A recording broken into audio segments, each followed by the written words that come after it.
rooms over at discord.lrn.fm. So head on over there and enjoy those, or enjoy the different chats that you have on Discord. But you can also use Discord to call into the show, and it sounds pretty great when you do that. So we definitely appreciate it when you take the time to join the Discord server at discord.lrn.fm. Here in the studio tonight, it's Ian. And Chris. So, Chris, when you're here, we do a little more of the techie-themed news because you host your own show, a liberty-oriented tech show called Freedom Decrypted, and one can go to freedomdecrypted.com and download and watch and stream and do all those things. Am I right? Yeah, I would hope so. And okay, if it's not working, then send him an email. But yeah.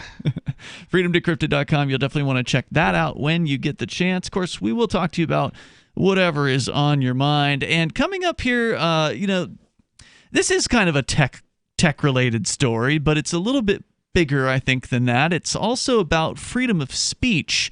And those are two topics that definitely intertwine from time to time. This one from the Washington Post about revenge porn. And then coming up, student phones are being tracked big time at colleges. Chris, you've got that story that you'll share with us. But revenge porn, do you know what it is? Talking to you. Yeah, it's where you publish porn of your ex, usually. That's right. Usually in some sort of a negative fashion to punish them or whatever for a bad breakup, or to teach them a lesson or some sort of other mean or nasty thing. And there's now the question of, well, is revenge porn freedom of speech? Absolutely. And I would say yes, it is. However, there have been several laws that have been passed in various different states about so-called revenge porn. Now, I will say it is dirty. Oh, it's very dirty. Uncool. It's not something I'm going to encourage, but certainly it's It's tacky. It's uncool. Yeah. It is not a thing that somebody who wants to have good relationships in the future should do, because if your next relationship finds out that you posted revenge porn of your previous relationship, that's not going to I don't think that's going to make you look very good in the eyes of whoever that is. I certainly wouldn't want to be dating somebody who is going to be, not that I do like nude photos of myself or whatever, and nor have I ever requested such a thing from any of my partners. So like it's not a an issue that will ever come up, but I still think it's pretty tacky. Yeah, I mean it's kind of one of these things where it would be probably more outrageous if you weren't a willing participant in the first place. Meaning that if it were secretly done, it would be a little bit more outrageous than if it was like you consented to it in the first place. Yeah, secret photographs. So let's say like a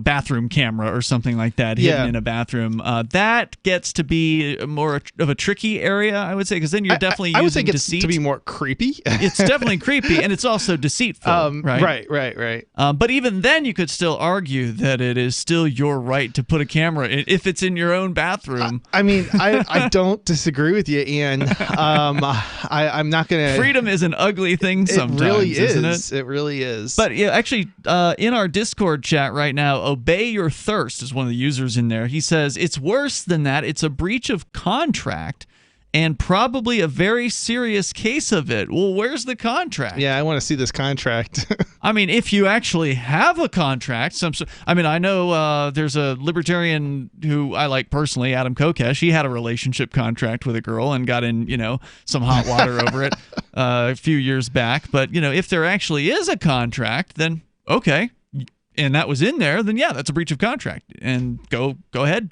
sue them over that. But most relationships I know do not have a contract. Yeah, so. I think people are going to argue it's some sort of presumed contract when in fact it's the only reason it's presumed effectively is because the law is the way it is, and not because of any kind of actual genuine agreement between any particular individuals. And that seems wrong to me from a moral perspective, because one person's morals don't necessarily align with somebody else's. Correct. Which is, the whole reason why, we shouldn't have these laws, right? Because maybe we are okay with revenge. Maybe that's a kinky thing that we're into, right?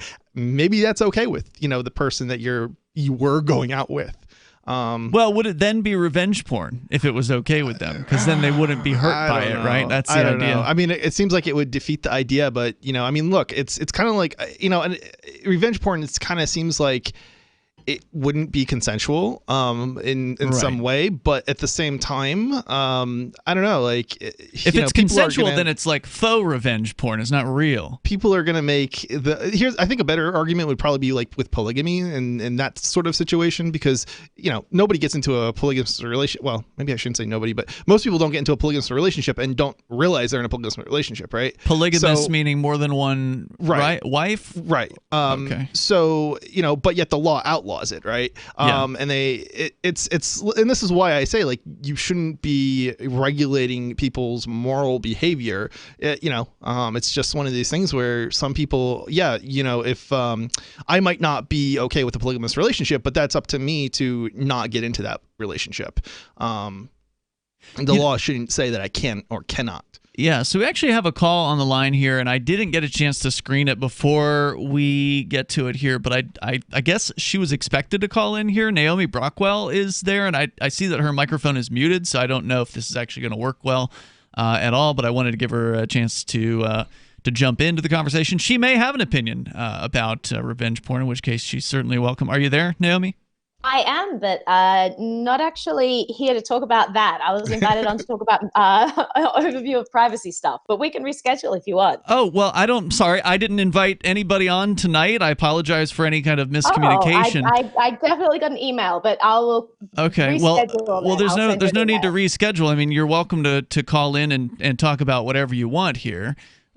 This is Free Talk Live, so it's open phones any single night. As my understanding is, you were going to be calling in from time to time to talk about various different technology issues, so it was suggested that you do that on Friday because early in the show, because we're here on Friday night and Chris does a tech show. So but since you're there, do you have any opinions about revenge porn before you get to your privacy topic? Well, I mean, it's kind of gross. Sure, but should it be a crime? There's a difference between the government coming down on something and having the state intervene and having society shun something. I think it's definitely something as a society we need to shun. This definitely not something, if I knew that this was something that a person had a predisposition towards, then I would never, by freedom of association, want to associate with them. Right. And I'd definitely have a filter stopping those people from being around me in my life. But so again, you support market-based solutions to this, ostracism, and yeah, I mean, for almost anything. I can't think of a single example where market-based systems are not better than government solutions. Sure. I totally agree with you there. It's really a tacky thing, but I don't think people should be put in prison for doing tacky, unproductive things. So anyway, let's jump into your topic. What were you calling about tonight? I was going to be talking about all the stuff that's going on in Hong Kong and the ways that people are protecting their privacy there, and also the funds that were seized. But I don't know whether that's the topic you guys wanted to discuss tonight. So as I said, it's open phones here on Free Talk Live. Yeah, we bring stuff in like just to the show that we want to talk about, but that's. You bring in whatever you want, and we get to what we get to. So what is it that's going on in Hong Kong? I mean, obviously protests have been happening. You're saying the protesters are protecting their privacy. Are we talking about like facial recognition software that they're protecting from? I mean, there were a couple of things that I wanted to talk about in relation to Hong Kong, but also in relation to the censorship that's been going on in YouTube at the moment. Oh yeah. So, we had that topic too. yeah, we had that one for tonight too. So stand by, Naomi. We'll bring it back here in just a moment. And what's the best website for people to look you up? You got a blog or Twitter? Me? Yeah. Probably my YouTube or my BitChute or my library.com site. So it's all Naomi Brockwell TV on all of those. More coming up here in moments. This is Free Talk Live. Bitcoin.com has launched a trading platform at local.bitcoin.com, allowing you to buy or sell Bitcoin Cash via dozens of payment methods like PayPal, Venmo, bank deposit, remittances, or meeting in person with cash. There are no ID requirements to sign up for and use the site, and all communications between buyers and sellers are encrypted. Finally, a global trading platform that respects your privacy. Visit local.bitcoin.com to get started trading Bitcoin Cash. local.bitcoin.com. I want to tell you about my favorite cryptocurrency wallet, Edge Wallet, at edge.app. Edge is the wallet I use more than any other, and that was true long before Edge Wallet became a sponsor of Free Talk Live. Edge Wallet allows you to buy, sell, trade, and securely hold your cryptocurrencies, including Bitcoin, Ethereum, tokens, Monero, Ripple, Dash, Bitcoin Cash, and more. It's available for both Android and iOS, and you can download it via the Play or App Store or via Edge Wallet's website, edge.app. Secure your freedom with Edge Wallet. Have you heard of LibertyCon? LibertyCon is not only a convention with great speakers like Whole Foods CEO and co-founder John Mackey and Nobel Prize winner Vernon Smith, but it's also unique because you get a chance to network with more than 70 pro-liberty organizations, one-on-one for the purpose of career advancement, business, and internship opportunities. April 3rd through 5th in Washington, D.C. You can learn more by visiting libertycon.com and use code FTL for a $10 discount on your registration. That's libertycon.com. Do you like going to your job every day? Can you set your own schedule and take long vacations whenever you want? Are you free to do whatever you want in your dating or sex life? I'm Caleb Jones, and I've taught hundreds of thousands of men how to create low-work, high-income businesses and how to date women under your terms. Watch our free on-demand replay training with me so you can learn how to create location-independent income and date women the way you want. Go to alpha.freetalklive.com.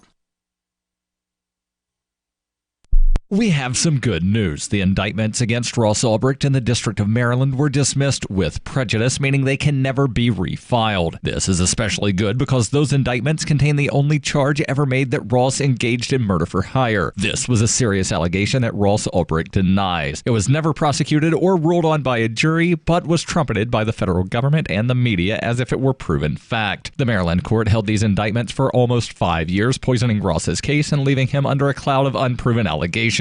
As explained in Ross's appeal to the Supreme Court, the fact that the judge used these allegations to give Ross a draconian sentence of double life without parole violated his Sixth Amendment right to a jury trial. Judges are required to issue sentences based on convictions decided by a jury, not unproven allegations never even charged at trial. Although this is a positive development, the dropped indictment will not set Ross free. Now, a presidential pardon is Ross's only hope of freedom. Sign the petition at freeross.org. freeross.org. So you've heard all 3 hours of the latest episode of Free Talk Live, and you're still hungry for liberty-oriented audio content? Did you know that we have another 24/7 audio stream at LRN.FM? The Liberty Radio Network airs the latest episodes of some of the best liberty-oriented podcasts on the internet around the clock. In addition to recorded content, you'll also hear live shows like Free Talk Live, originating from our Keene, New Hampshire studio. So listen anytime at LRN.FM. That's LRN.FM. There are basically two types of advertising: direct response and branding. Radio's great for direct response with its low cost to listener ratio, but audio can't be beat for branding, which is a longer term endeavor. You want to be the first thing that someone thinks of when they think about your product or service. If you have a local business that you want kept top of mind in your community, call the station. If you need national reach, Free Talk Live's got around 200 radio stations, millions of monthly listening sessions, can suit all budgets, and if we don't think we're right for you, we'll tell you. Email me, mark@freetalklive.com. Do you love Twitter? Make sure you favorite the LRN.FM Twitter account so you can receive our tweets at twitter.lrn.fm. That's twitter.lrn.fm.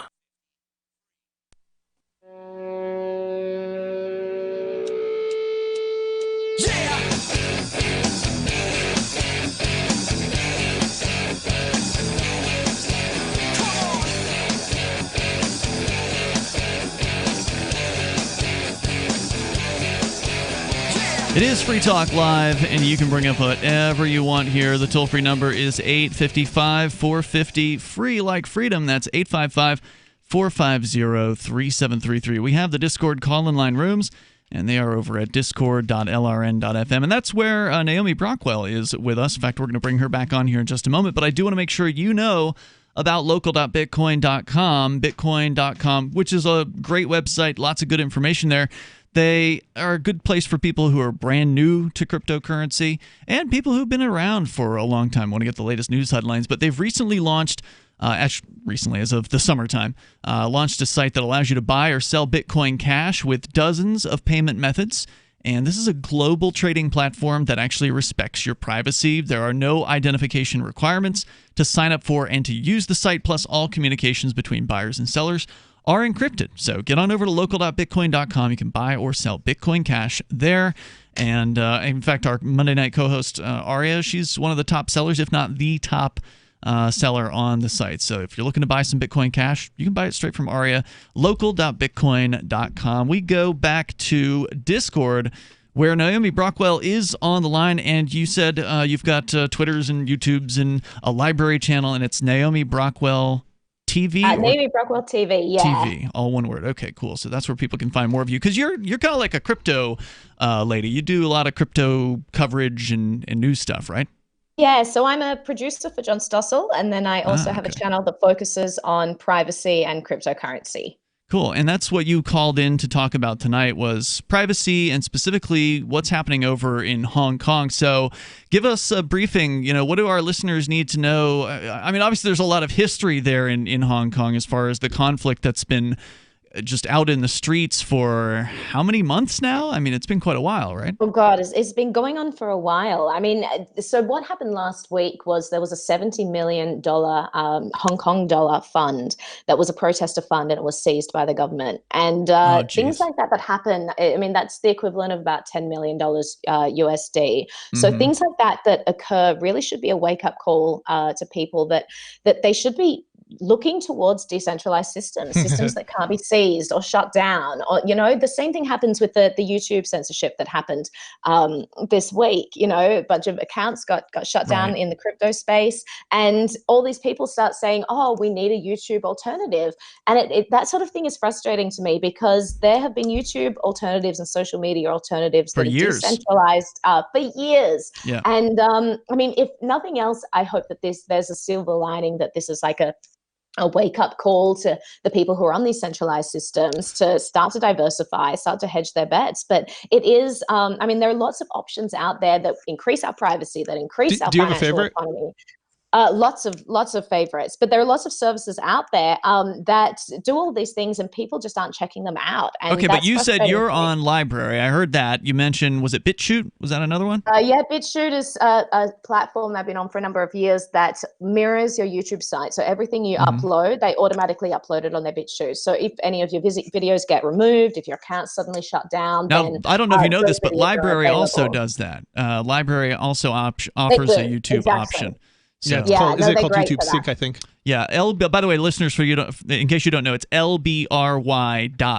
That is the website that will allow you to download the Library client. And this is a cryptocurrency-based, blockchain-based, user-based, decentralized solution for video storage and video serving. It's not for live streaming, and I don't think BitChute is either. Do you know what the difference is, if any, between the Library platform and the BitChute platform? Oh yeah, BitChute isn't decentralized at all. They're Really? a very pro freedom of speech platform, but they're not a decentralized service. Library is reinvented the internet. They're a way for uploading and distributing files in a non-centralized way. So it's really fantastic what they've tried to achieve there, and I think are achieving right now. Because if you compare Library today to how it was years ago, it's just so much easier to use now. Yeah. In fact, we covered it on the Stossel show a couple of years ago when I think it was Berkeley, they decided to take down all of their free lectures, and they had all of their lectures available, and MIT did as well, I believe. And then there was this ruling that came about that said, if you do not have your correct subtitling, and if these videos are not accessible to everyone, they can't be accessible to anyone. So the government made them take them down. It was either that, or they had to go through and spend however much money, updating them all, which they didn't have the budget to do. So they decided to just remove them. And that's an incredible resource that was pulled from the internet. So someone decided that they would just mirror the sites and put it all on Library. So now all of those lectures are available and can never be taken down. Well, that seems like a no-brainer then. I mean, if you're picking, but I mean, obviously you can put your stuff on multiple platforms, but it seems like from what you've said, BitChute not decentralized, Library, yes, it is. So if given the choice, I would go with Library. Library is also really easy to use. It's very much like a YouTube. I mean, I don't know. The only thing that I've had issues with using Library is playing back video sometimes doesn't work. Well, I nothing's think, perfect. yeah, because it's all decentralized. There are all kinds of servers and computers that are hosting these videos. So, of course, it's not going to be as streamlined as a centralized service, which tends to eliminate a lot of this friction. But at the same time, BitChute also, I've had them on my show before and interviewed them. They're very pro freedom of speech. So it just depends what your risk capacity is for dealing with risk. Are you worried about a platform taking down your videos? Are you worried about state actors coming in and pressuring platforms to take down your videos? It seems that within the realm of what's legal, BitChute is going to keep up everything. If it's illegal, obviously it can be pulled. The difference is on Library, nothing can be pulled, whether it's illegal or not. So it's interesting because I believe was it the Freaking article? We actually had a situation where there's a Freaking article. I forget what article it was, but one of the videos got taken down on YouTube, and I think you linked to Library somehow. Yeah. Do you remember this again? Yeah, it was. I believe it was the debate between Christopher Cantwell, the Nazi, and Aria DiMezzo, the she-male. So that was that's what they took down. It was pretty interesting, and I think there's a centralized like intermediary for Library too. So you were able to get through it to Library directly, but also if you were not on Library, you could also watch the video as well, which is kind of cool. All right, exactly. So yeah, I totally agree with you, Naomi. The people out there, it's just they have to have something happen in a lot of cases to motivate them to look for these alternatives. And that kind of leads me back to what's going on in Hong Kong. So you have this fund that's been seized, and it makes me think, crypto has been around for a decade now, and a lot of people still aren't willing to look into it. It's not until you have an event like in Cyprus where you wake up and half your bank account's missing, or you're in Venezuela and the Bolivar is just hyperinflated out of control. You lose everything that you own, that people suddenly think, okay, what are some alternatives? And by then it's too late. They've lost their wealth. So I just hope that, because Hong Kong isn't particularly crypto oriented, I just hope that this has been, at least there are people reaching out to the people there and saying, you have options. There are better systems out there where your money will not be seized. If your money was in crypto, it could not have been seized. Has this been a wake-up call to people? Do you know? Hold that thought, actually. Can you stick with us for another segment here, Naomi? Can you hang on? I don't know how much time you have. Can you stay for another segment? I sure can. Okay, great. More here in moments. Naomi Brockwell is with us. Her various channels, look for Naomi Brockwell TV. She's on the Library platform. I think she said she had a YouTube still, though, if you want to do that. There or wherever. Our toll-free number here is 855-450-FREE. Maybe you want to jump into the conversation. You can. This is Free Talk Live. Balance of Nature. Changing the world, one life at a time. Your product is absolutely amazing. I can't tell you how my life has been changed so completely. I'm just at a loss to describe. I don't know how I could ever tell Dr. Howard and Susan, his dear wife, how much I deeply appreciate all the work they put into this magnificent product. I mean, there's so many things that have improved, and I'm only just beginning. Experience the Balance of Nature difference for yourself. Call or go online now and become a preferred customer, which gives you our best pricing and free shipping. And we will take an additional 35% off of your first order. This will be a limited time offer, so don't wait. Call 800-2468-751. That's 800-2468-751. Or go to balanceofnature.com and use discount code FTL. If you're a parent, chances are you know all about the Spooky Truth books. With subjects ranging from shadowy fraternal organizations to mind-controlling TV shows, kids can't get enough of this series of short, scary children's novels. And Spooky Truth author K.L. Graves is joining us this morning. Thanks for having me. Now, my kids just love these books. In just 4 years, you've put out 25 books. It came from Tower 7, Curse of the Chemtrails, The Zionist Who Cried Holocaust. Now, this stuff has really been catching on. Over 40 million copies sold, so many bestsellers out there. I've been thrilled. Before this series, I was self-publishing pamphlets and handing them out on the train. Now I get emails from teachers and parents all the time telling me that my books are all their kids can talk about. Oh, well, it's true. My son used to hate to read. Now he's holed up in the basement with these Spooky Truth books all day and night. Says he never watches TV, doesn't even want tap water anymore. He just loves reading so much. This is the Onion News Network. What do you shop for that you could otherwise buy at Amazon? Pretty much everything, right? Amazon has competitive pricing and they deliver, and that's a big plus. If you could plan ahead in your shopping, would you be interested in saving up to 33%? There's a catch. You have to do your shopping in Bitcoin. But imagine those savings. It's like a huge raise. All you have to do is go to saveitpurse.com. We've saved thousands, and you can too. Plan ahead and save. Saveitpurse.com. If you want to know the latest about Free Talk Live before we go on the air, all you need to decide is how you want it delivered. It's your choice. Visit news.freetalklive.com to receive our usually weekly news updates by email. Plus, we have a Twitter account at twitter.freetalklive.com, and you can follow us on the decentralized Mastodon platform at toot.freetalklive.com. So please follow us at toot.freetalklive.com and sign up for our emails at news.freetalklive.com. A congressman recently revealed that legislation totaling 2,900 pages and involving more than $1 trillion was available to members of Congress for less than 48 hours to study and consider. That's over 60 pages of legislation per hour. Do you think anyone read the entire bill? I'm Jim Babka with DownsizeDC.org. Consider a proposal buried in a 3,200-page, $388 billion bill, which would have empowered committee chairmen or their agents to examine Americans' tax returns. When this horrible provision came to light, no one claimed to know how it got into the bill. One congressman questioned said, "I didn't write it, I didn't approve it, I wasn't even consulted." If your attorney represented you this way, he might be disbarred. But this is how Congress represents you every day. That's why DownsizeDC.org has created the Read the Bills Act. You can force Congress to read their bills before they pass them at DownsizeDC.org. You can put the Liberty Radio Network on the air in your area. Visit broadcast.lrn.fm to learn how. Broadcast.lrn.fm.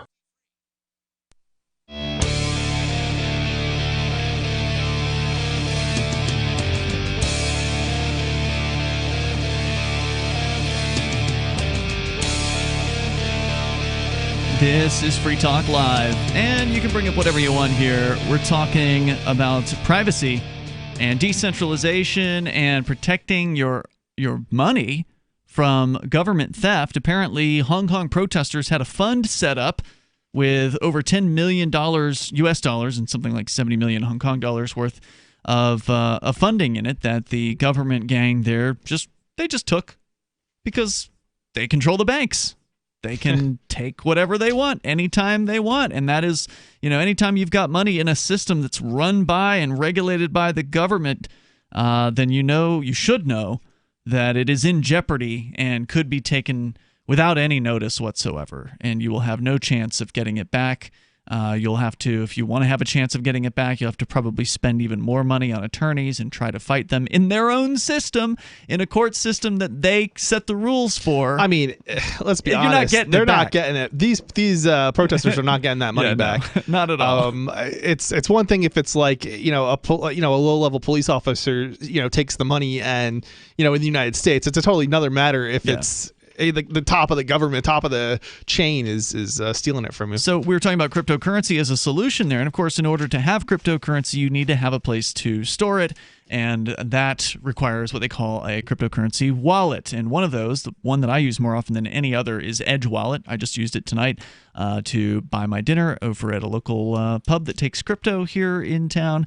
And you can go to edge.app to learn more about the Edge Wallet. It's available for iOS and Android devices. It allows you to buy, sell, trade, and securely hold your cryptocurrencies. Now, of course, your security is still up to you. So if you don't put a password on your phone, of course, there is usually a 4-digit code to get you into the Edge wallet, so there's an extra layer of security there. But you still need to keep, treat your cryptocurrency wallets like you would treat your actual physical wallet. You want to keep an eye on it. Make sure that, you're not just leaving it on the back of a toilet seat in an airport or something like that. So, of course, there are also more secure versions of crypto wallets, like hardware wallets and such. But get started with Edge. They support a bunch of different cryptos like Bitcoin BTC and Dash and Bitcoin Cash, Ethereum, Ripple, Stellar, Monero, and several others.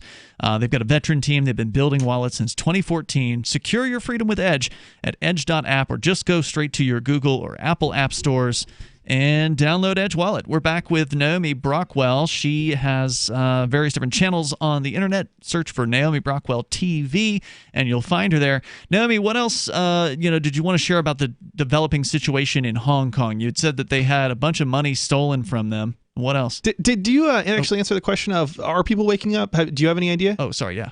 Oh, they. I don't think they are currently. So I've been putting together a piece that is an interview piece with a bunch of different protesters, and people are really hesitant to talk to me. Really? Especially, none of them will give their identities. None of them will agree to be on camera, just because they really fear for their lives at the moment. There are people going missing there. It's not a good situation. Are you there, or have you been there? No, I'm heading there actually in a few weeks. Oh, wow. To chat with some people, but it's a really dangerous situation for people. And I think that at the moment, like, what's interesting about Hong Kong is that it's a primarily cash-based society, according to the people that I've chatted to there. Whereas mainland China is digital money. They're all about Alibaba Pay and WeChat and all of that. But Hong Kong, there are places that don't accept credit cards. It's very common for a place not to accept bank cards or credit cards, and they deal a lot in cash. Now, on the one hand, I love that, because cash is a much more anonymous way to transact than obviously using traditional banking structure and having digital payments there. So they definitely have that mindset of wanting to maintain their autonomy, not go through a banking system, use cash peer-to-peer. But it also means it's 1 degree of separation further from using something like cryptocurrency, which is a digital form of money. Someone who uses Apple Pay on their phone, it's super easy for them to switch from using Apple Pay to just setting up an Edge wallet, as you guys mentioned. Edge is a great service. I also use it. I have the CEO on my show every month, and we have a segment that looks at different cryptocurrencies. But it's very easy to just open an Edge wallet instead of open your Apple Pay. Someone who doesn't use their mobile phone, any kind of payment, there's just a little bit more of a barrier to entry there. So we have not seen Hong Kong be particularly crypto focused. I'm wondering whether this is actually going to instigate more. I know there's been a lot of outreach. A lot of my friends are reaching out to people there, trying to educate people about how this stuff works. And I'm hoping, you've seen in Venezuela, like, people didn't know about this, but then suddenly you got this uptick in mining and all kinds of things because Bitcoin became a lifeline for those people. Right. I think that as the situation becomes more dire, we are going to see people move to cryptocurrency. And it's exactly what you said earlier. It's so sad that it takes a tragedy or some awful event for people to wake up to, these alternatives and start to safeguard themselves. But the same way that people rely on these centralized platforms like YouTube, rely on central banks, rely on all kinds of centralized services until something goes wrong. And then they start to look at ways to safeguard their privacy, protect the security of their devices, use alternatives that can't be shut down. But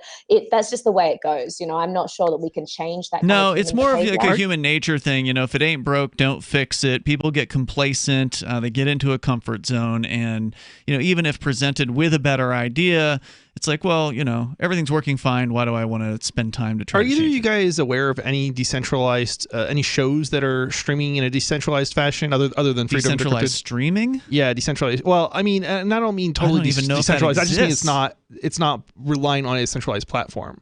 You can host your own streaming servers. Yeah. That's what I'm talking about effectively. Well, you have that on right, Freedom which is Decrypted. why I'm wondering. But I'm just wondering, does anybody know of any other shows that are not reliant on YouTube or Twitch or some other centralized platform? Oh, me? Yeah, either of you guys. I don't know. So, in terms of like decentralized platforms, I know the float.com is looking to create a decentralized service in the same way. You have different social media platforms. It's not like video uploading, but different social media platforms that are decentralized. There are lots. Well, yeah, there's Mastodon, and Chris and I are both on Mastodon. Right. But that's like a Twitter Twitter replacement, exactly. And it does a great job of it, but it's not for streaming video or audio. Yeah, exactly. And I think that at the moment, the best one that I've seen is library.com for if you want a decentralized censorship-resistant platform. But that's not streaming. Right. That's stored video, and it's good at it. Yeah, LBRY.com. Chris, it's a tough one because streaming is such a. I mean, I'm not saying it's impossible to do. Obviously, it's something that could be done. I just don't know if anyone has tackled it yet to where, if you're doing decentralized streaming, you're relying on different nodes that may have different latencies and bandwidths available, and that makes things very kind of tricky when you're trying to stream bits in a very sane manner. Well, I already know it's doable. What I'm just wondering is, has anybody else has anybody seen any crypto shows or tech shows or any just general shows period do decentralized streaming? Well, you're just doing it on your own server, and that's more decentralized than relying on a Twitch or whatever, but there could still be a block put in against your server or whatever, like they could ISP block you. It's not entirely decentralized, but it is not. It's a step in the direction. It's not dependent on a centralized platform is the key word. Naomi, what else did you want to share tonight with our audience? I mean, generally my channel just focuses on privacy tips, ways to safeguard yourselves. At the moment, I'm working on a detox video, like going into the next decade, just looking at the evolution of tech over the last decade. What are some things people need to be mindful of? What are some things that we need to understand about the tech we keep around us, and to kind of safeguard and try to keep some of our security, keep some of our privacy. I'm a technophile, so my house is filled with gadgets. I love technology. I love all the progress and the increased standard of living that tech gives us. But at the same time, I do think that we need to understand the tech in our lives a little bit better, get a little bit more educated about that, so we know what risks we're opening up to ourselves in terms of risk to our privacy, our security of our devices, etc. So I just created a video tonight. I just interviewed a digital security expert. He's a consultant for some of the largest banks in America, for example. And so the 5 tips he would give people just going into the new year: just make sure you're updating your software all the time. Make sure your operating system is always updated. Simple things. Make sure that you're using a new password for every single account that you create. Obviously, that's a good tip. If you want to give the other 3, you can hang on. If you got to run, I understand. Your choice. I got to run. But thank you, Naomi. Brockwell TV. Check her out. We'll see you in a moment. Most of you know that heart disease is the #1 silent killer in the U.S. What if I told you for just $54.95 a month you could fight against heart disease naturally? At Heart and Body Extract, we've been helping thousands of people get back to a healthier heart. Don't just take my word for it. Check out all of the success stories at hbextract.com, or to order, call 866-295-5305. That's 866-295-5305. hbextract.com. Don't risk it when you can take charge of it. Advertising is simple. It starts with someone who has a need. Mom! And then gets more specific. Mom, I want pizza. Then we add urgency. I want pizza tonight. Before you know it, your GCN advertising message is reaching millions of listeners. Listeners who are definitely in need. We want pizza! You see, advertising on GCN is simple. Your message meets their need, and the result means new business for you. Tell us about your business. Then let our super creative department go to work to craft just the right message to feed those who have an urgent need. We want pizza tonight! GCN has the most affordable national radio advertising rates, period. And millions of people listen to GCN radio programs on over 1,000 AM and FM and XM stations and streaming audio live. Get started today with GCN, the Genesis Communications Network. Just shoot us an email, advertise@gcnlive.com. Hunters, anglers, campers, and survivalists. Get back to nature. Expand your horizons with the highest quality, most versatile, unique slingshots and sling bows on the market at slingbow.com. Sling bow products are compact and models start from just $17.98. They're perfect for your bug out bag or storing in your vehicle. Give yourself and your loved ones the excitement and tradition of sling bow. A new frontier in archery and truly modern twist on this primitive survival tool. Feel the thrill only at slingbow.com. Why did you move to the Shire? I moved here to the Shire because there's other people around who take liberty just as seriously as I do. I moved to the Shire because I saw videos of people challenging authority and thought that I could get support myself. It called to me, like, do this, right now. I wanted to be around people like me who got it, and once I got here, I knew there was nowhere else that I wanted to be. I've always wanted to change the world, so I moved to the Shire to join people who were actually working towards doing the same thing.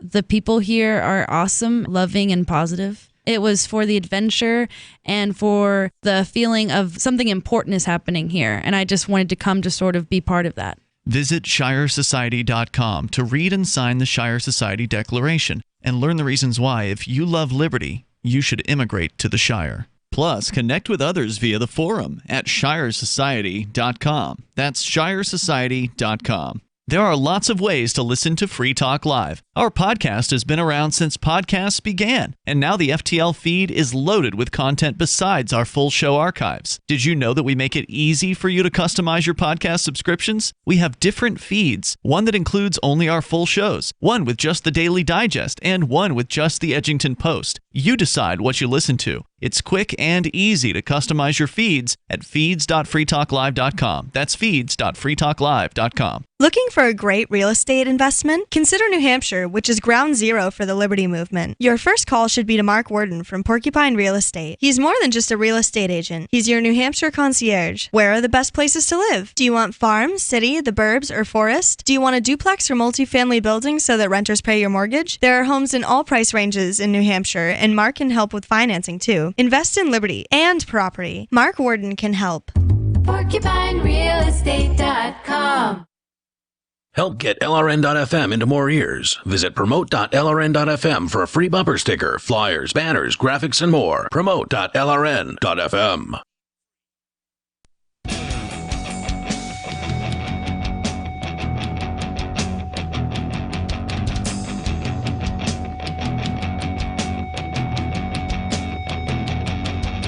Free Talk Live, you're invited here if you want to join us.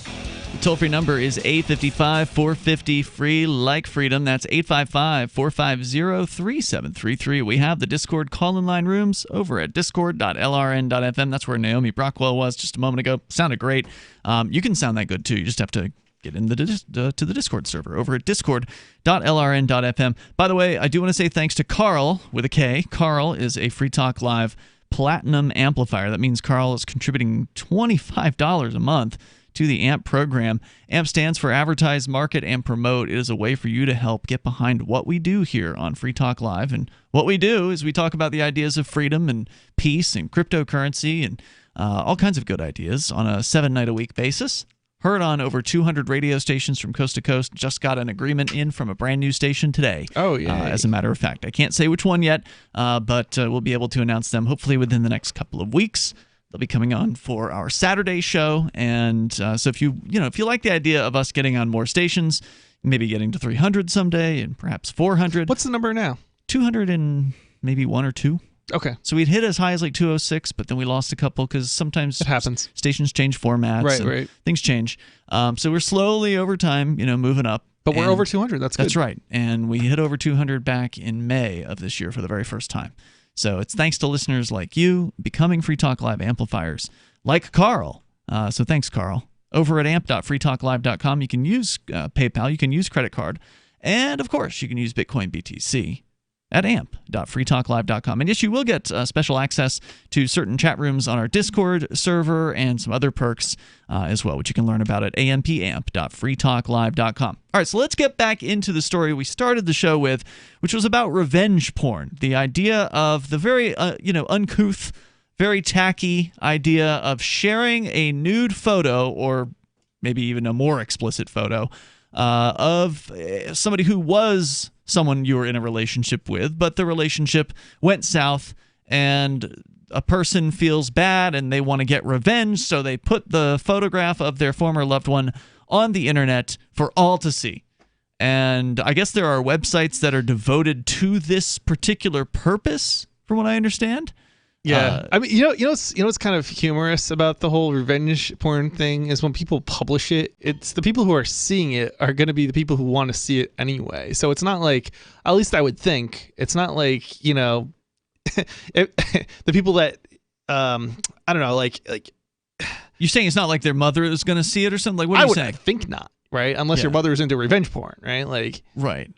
Well, it may not necessarily be posted on a revenge porn website. I know that those sites do exist, but it would be considered revenge porn to be posted anywhere, right? So if you've taken what was previously a private photo and you put it on a public blog, it's kind of akin to calling somebody a bad name. Like that's kind of how I see it. Well, I mean, no, I can see what you're saying in that it's akin to it, but it's not quite the same thing because you are revealing something that was previously private. Whereas if you just say, you're a poopy head, that's not the same level the of... objective is to make them feel bad, right? And This is true. effectively, it may not have any real world outcome other than them feeling bad. So it's sort of akin in that same sense. I get what you're saying there, but then again, the reality is you... The person, I'm not saying you would put revenge porn on, but you, the theoretical person who might put revenge porn on the internet, you don't get to control how someone feels. Now, I understand that other people That's true. believe they could feel perfectly fine with it. That's correct. They could just be like, whatever, and move on with their lives. Yeah. So it's really up to the person who is the receiving end or the victim of this to decide how they want to feel. Do you want to feel like you've been victimized? Because you can feel how you want. You want to be angry? Do you want to be mad? In some senses, this is a societal problem, actually, and not really a problem of revenge porn per se, because it's society that looks down on it. So stop looking down on it.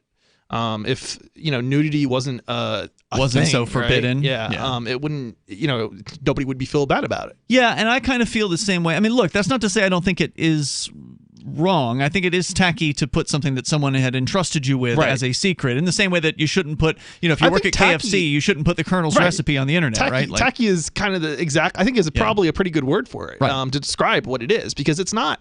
It shouldn't be a crime. Right. It shouldn't be a crime. It shouldn't make you feel bad, really, if somebody were to do something like this to you. And if it does, it's really saying something about you in some sense. Right. It's just something that someone did with an ugly intention. Mm-hmm. And it doesn't have to ruin your life. It doesn't have to have any effect on you whatsoever. And this is always the thing that's been surprising to me, is how people, even in today's age where the internet is so rife with pornography and nudity, I mean, growing up, sticks and stones will break my bones, but words will never hurt me. Right. I mean, you and I are kind of close to the same age range. We're in our 30s, and growing up, I remember being on the school bus and sliding a Playboy magazine underneath the seats on the school bus, right, to my friends in the few seats away or whatever. And that was very exciting because that was the only chance we had to look at nude people, nude women, in this case. And of course now, it's no big deal to come across these photos. It is just a simple internet search away. For young people to come across nudity is very, very easy these days. But despite all of the supposed, access, despite what should be some level of desensitization, people still take a nude photograph really seriously, and they act like it's going to be the end of the world if some nude picture of themselves gets on the internet. And I don't believe that it is. I think some people are living in bubbles in some sense, and they don't realize all the stuff that's going on around them. I mean, it's the only way I can explain this thing, this harm that they're describing. I think it has to do with not so much living in psychological, a bubble. psychological state of mind. People must know that nudity is prolific on the internet, right? Like, that's obvious. I don't know that they do. I mean, some people are just, they live in their own little bubbles. Young people wouldn't know that? I mean, come on. How could you I have a hard know? time imagining young people Yeah, wouldn't. that's what we're talking about here. I mean, there aren't that many. You don't hear about 80-year-old women getting revenge porn posted to them on the internet here. We're talking about people in their 20s and their 30s, maybe their teens or whatever.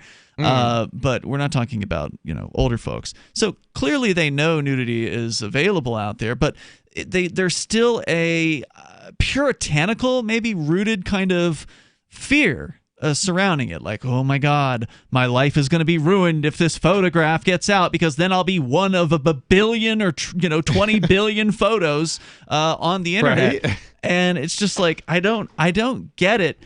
It doesn't have to ruin your life. It's not like your next boss, when you go and apply for a new job, is just going to accidentally come across your nude photograph on the internet. And it might get you the job. Like, it really, I mean, seriously. It very well may. So there's actually a court case that's going to be looking at the question of, is revenge porn freedom of speech? Should it be considered freedom of speech? And you and I both agree that yes, it should, because, well, that's kind of the whole point of freedom of speech. It's supposed to be protecting the ugly speech, because you don't have to protect popular speech. But here's the story from the Washington Post's Deanna Paul. When Bethany Austin learned that her fiancé had been unfaithful in late May of 2016, she ended their 7-year relationship and called off their upcoming wedding. He told the couple's friends that Austin was crazy. To set the record straight, Austin sent their families a 4-page letter that contained text messages between her ex and his mistress and nude photos of the woman. Now, so this is a different kind of That is revenge porn interesting. case, right? Like your typical revenge porn Right. case is couple breaks up, one person, usually the guy, posts photos online of the other person. This case, she's posting photos of the girlfriend. You know what's funny is I don't feel bad for the girlfriend. I feel bad for the people who had to receive those photos. For her family members? Yeah. Austin was promptly charged with a felony for violating Illinois' revenge porn law, known as, quote, non-consensual dissemination of private sexual images, unquote. In return, she argued that the law was an unconstitutional restriction of her freedom of speech. Wait, so it was him that the photos were taken of? The photos were apparently of the mistress. So you've got the woman, Bethany Austin. So she had photos of the mistress, his mistress. She naked. must have acquired them somehow. Okay, right? that's probably raided his phone or something like that. That's interesting. Legislation criminalizing non-consensual pornography has gained traction in much of the country. 46 states and Washington, D.C.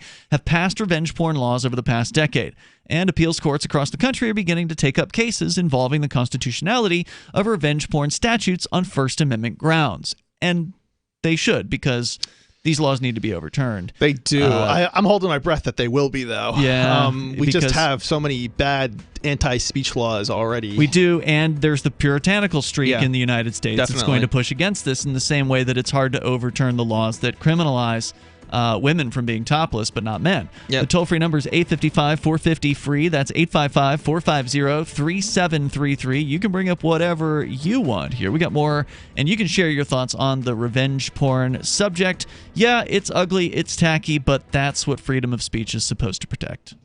Anarchapulco is the world's foremost conference for voluntarists, thinkers, and activists, held in beautiful Acapulco, Mexico. Share ideas on how to live free and escape the clutches of the state. Their unparalleled lineup of speakers will discuss entrepreneurship, investments, politics, philosophy, health, sustainability, lifestyles, and personal relationships. Stay in a world-class resort and enjoy the sun and beaches. February the 13th through the 16th. Visit anarchapulco.com for early bird pricing and 10% off with coupon code FTL. The next generation wallet is coming from Divvy. In just a few taps, you'll be able to send, earn, spend, and exchange digital money in seconds. Send money around the globe with only a swipe. Instantly exchange between Divvy, Bitcoin, and fiat right in the mobile app and withdraw directly to your bank account. Divvy already offers the first one-tap solution for earning passive income with crypto. Multi-tiered masternodes allow everyone to partake in the network. Visit DivvyProject.org. DivvyProject.org.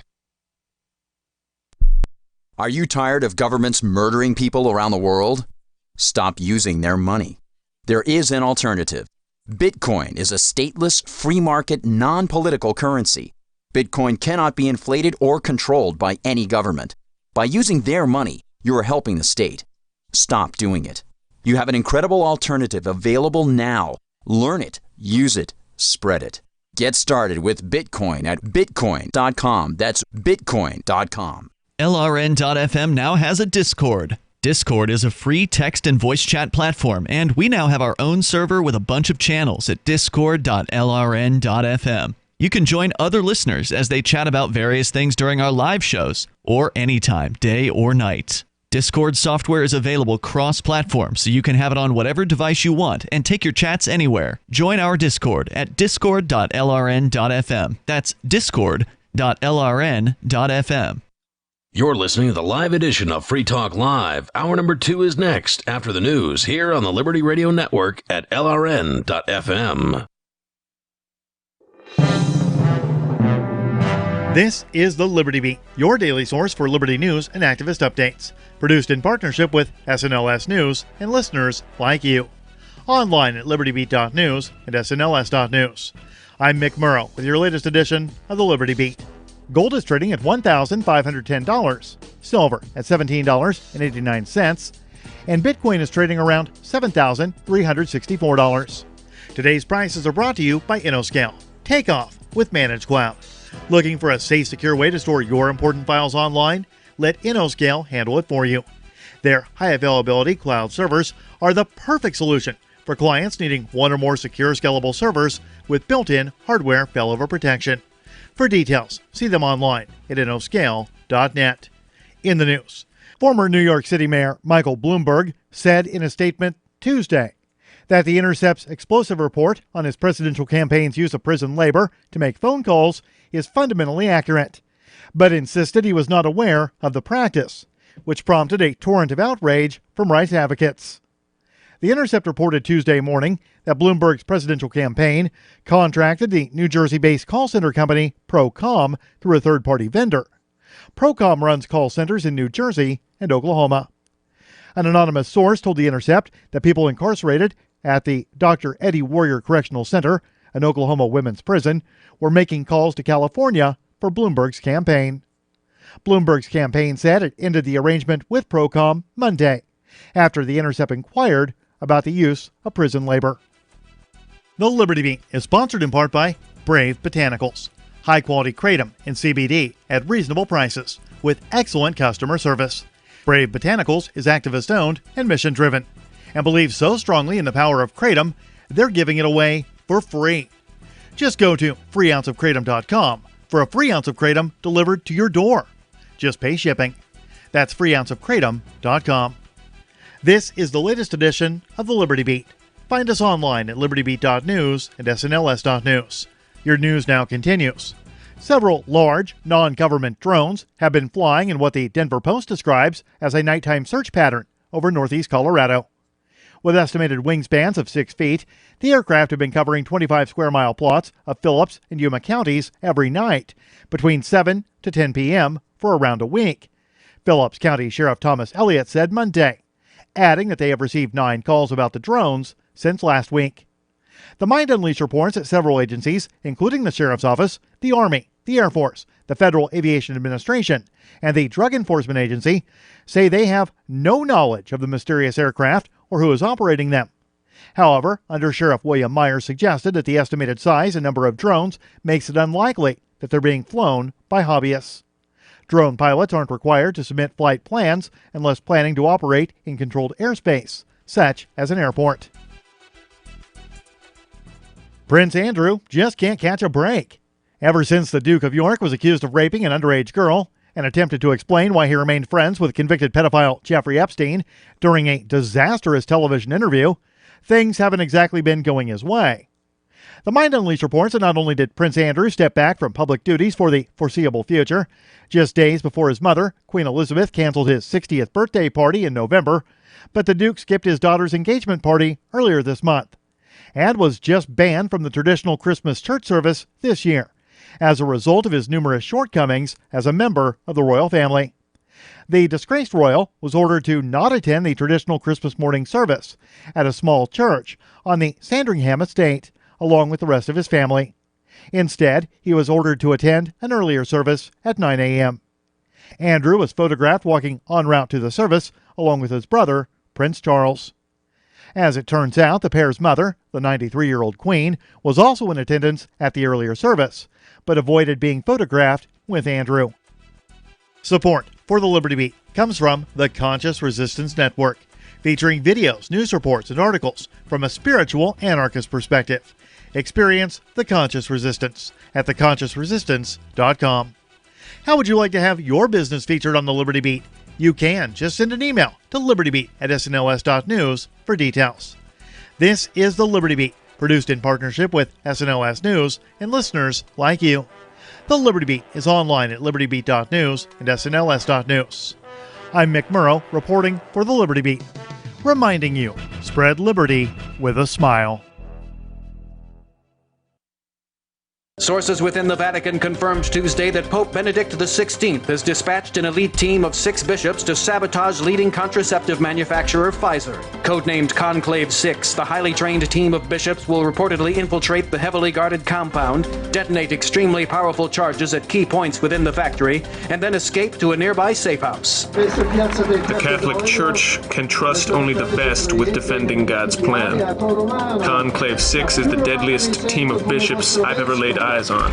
The Pope denied rumors that a B team of needle-wielding priests had been deployed to a latex factory in New Jersey to poke tiny holes into thousands of Durex condoms. Locally, the best part of a gay 12-year-old's day is the half hour he spends eating lunch alone in a stairwell. Calling it his only respite from constant ridicule and mockery, 7th grader Ben McElroy says life doesn't get better than the moments he spends quietly laying out his lunch on a secluded staircase while the rest of his classmates are in the cafeteria.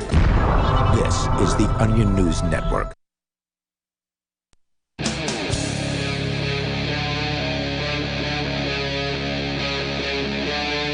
Free Talk Live. It's Free Talk Live, and you can bring up what you want here. The toll-free number is 855-450-FREE like freedom. That's 855-450-3733. Here in the studio tonight, it's Ian. And Chris. We've been talking about revenge porn, the idea of taking photographs or maybe video or whatever of somebody and putting it online without their consent, usually as a getting back at someone kind of thing that some people who are particularly rude are doing on the internet. And now apparently 46 states have passed these so-called revenge porn laws, which in the case of Illinois, it's called non-consensual dissemination of private sexual images. But one lady's arguing this should be considered freedom of speech, and these laws are unconstitutional. It's she's right. Distasteful, but it's not like you couldn't. Even if you don't have actual porn, it doesn't mean you cannot create fake porn of your ex. Great point. So it seems so bizarre. I mean, there's some fake porn images out there are very, very good. Photoshop is and now you can even do video. Right, with deep fakes. In fact, I've got a story about deep fakes coming up. We can talk about that later. But yeah, you can do video, and it actually looks really persuasively good. And then the question is, how do you even prove it was your ex that did it at that point? Anybody can make these with that, with the right photographs. In fact, they've even made deep fakes, these videos, with just a single photo. So it used to be that you could, the more photos you kind of fed into the algorithm, the more effective it'll be. And that's still true. Right. But now you can just take a single photograph, or in some cases they've taken a painting. So they took like a painting of the Mona Lisa. I've seen that. Yes. And they made her talk. Yes, I wasn't. I don't think it was actual porn, but it was. No. It was still a deep fake. Yeah, just a proof of concept. Yeah, proof of concept. I think deep fakes were sort of created for porn, but now they're using in politics and other areas. I don't know. Was that the objective? Porn's the driver of a lot of internet technology, right? I will give you that, but I don't know if that was the underlying. That's what I heard. Wasn't it like a research project or something it started from, or something with neural networks and so on? It was definitely neural networks that make these things possible. A lot of that stuff is research based. Like I wouldn't think that you would be doing it, at least with the explicit. Well, maybe the porn popularized it then. Yes, porn popularized it, but I don't know if the actual research had to do with that. It was probably actually government research. Let's talk more about the Supreme Court looking possibly at this case where a woman has revealed some photographs, not of her ex, but her ex's mistress. In this particular case, and she's arguing that that's free speech. We can dig deeper into the story, but first, Jared is on the line in Nebraska. Jared, you're on with Ian and Chris on Free Talk Live. Go ahead. Yeah, I just want to talk a minute about this industrial prison complex around the country. Yes, sir. I think a great way to shut these down would be to lower the crime rate, obviously, and I think the first step would be reinstating Jim Crow and let all these niggers fight. Okay, well, you can't say that on the radio, and so we're just going to dump your call. The toll-free number here is 855-450-FREE. That's 855-450-3733. While I don't agree with his proposed solution, I do agree that that victimless crimes should be legalized, and that includes, some would argue that the revenge porn does have a victim, but... Oh, that's such a stretch. Yeah. There's certainly there may be a victim, but whether it's a victim of violence, and I think that's usually where I would say it's not. They weren't a victim of violence, and that's the problem I would have with it.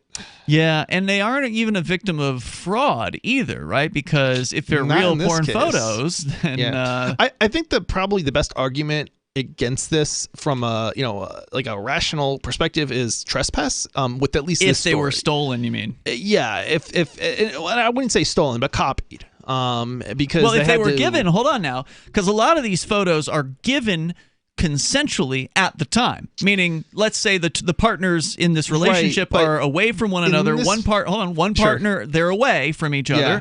and one of them sends them a nude photograph from Absolutely. the hotel room that they're in. That was a completely consensual share of that photograph. It sounds like in this particular case, though, that the woman, the wife or the ex-wife, accessed her ex-husband's phone in order to obtain these photos. So it sounds like it was probably. It's not clear. Yeah, we're jumping to that conclusion. That could be what happened. It sounds likely. I'm not saying I can't. I don't know. Yeah. We don't know, right? But it sounds like that's a good possibility. Or maybe dude had his phone synced with his computer or the home computer, and they were that's just possible. sitting on a folder in a computer that she had full access to. Maybe it's shared. Yeah, I don't know. So who knows? But there's more to the story here. We'll continue with that. But let's first go to Ron. He's in Illinois, watching on YouTube. Hello, Ron. Hey, how's it going tonight? Good. You're on the air. Okay, I heard you guys talking about revenge porn there. Yes, sir. That's what we're talking about. Your thoughts, please. Yeah, there's if you just Google Jews and porn. All right. You're boring me. I'm going to just because you're boring, I'm dumping your call. The toll-free number here tonight, 855-450-FREE. That's 855-450-3733. These people, for those that don't know, have been calling in for the past 2 nights, and now this is the 3rd night in a row. Basically Nazi callers. I'm not going to say that this viewpoint is banned. It's not. We'll be happy to have a conversation with you. But these are prank calls, not. Yeah, they're not intelligent. Yeah, they're not calls. actual calls about. And if they were funny, yeah. if they were actually pranking with funny content, that would be fine. But content that's just insulting and stupid, I'm not interested in it.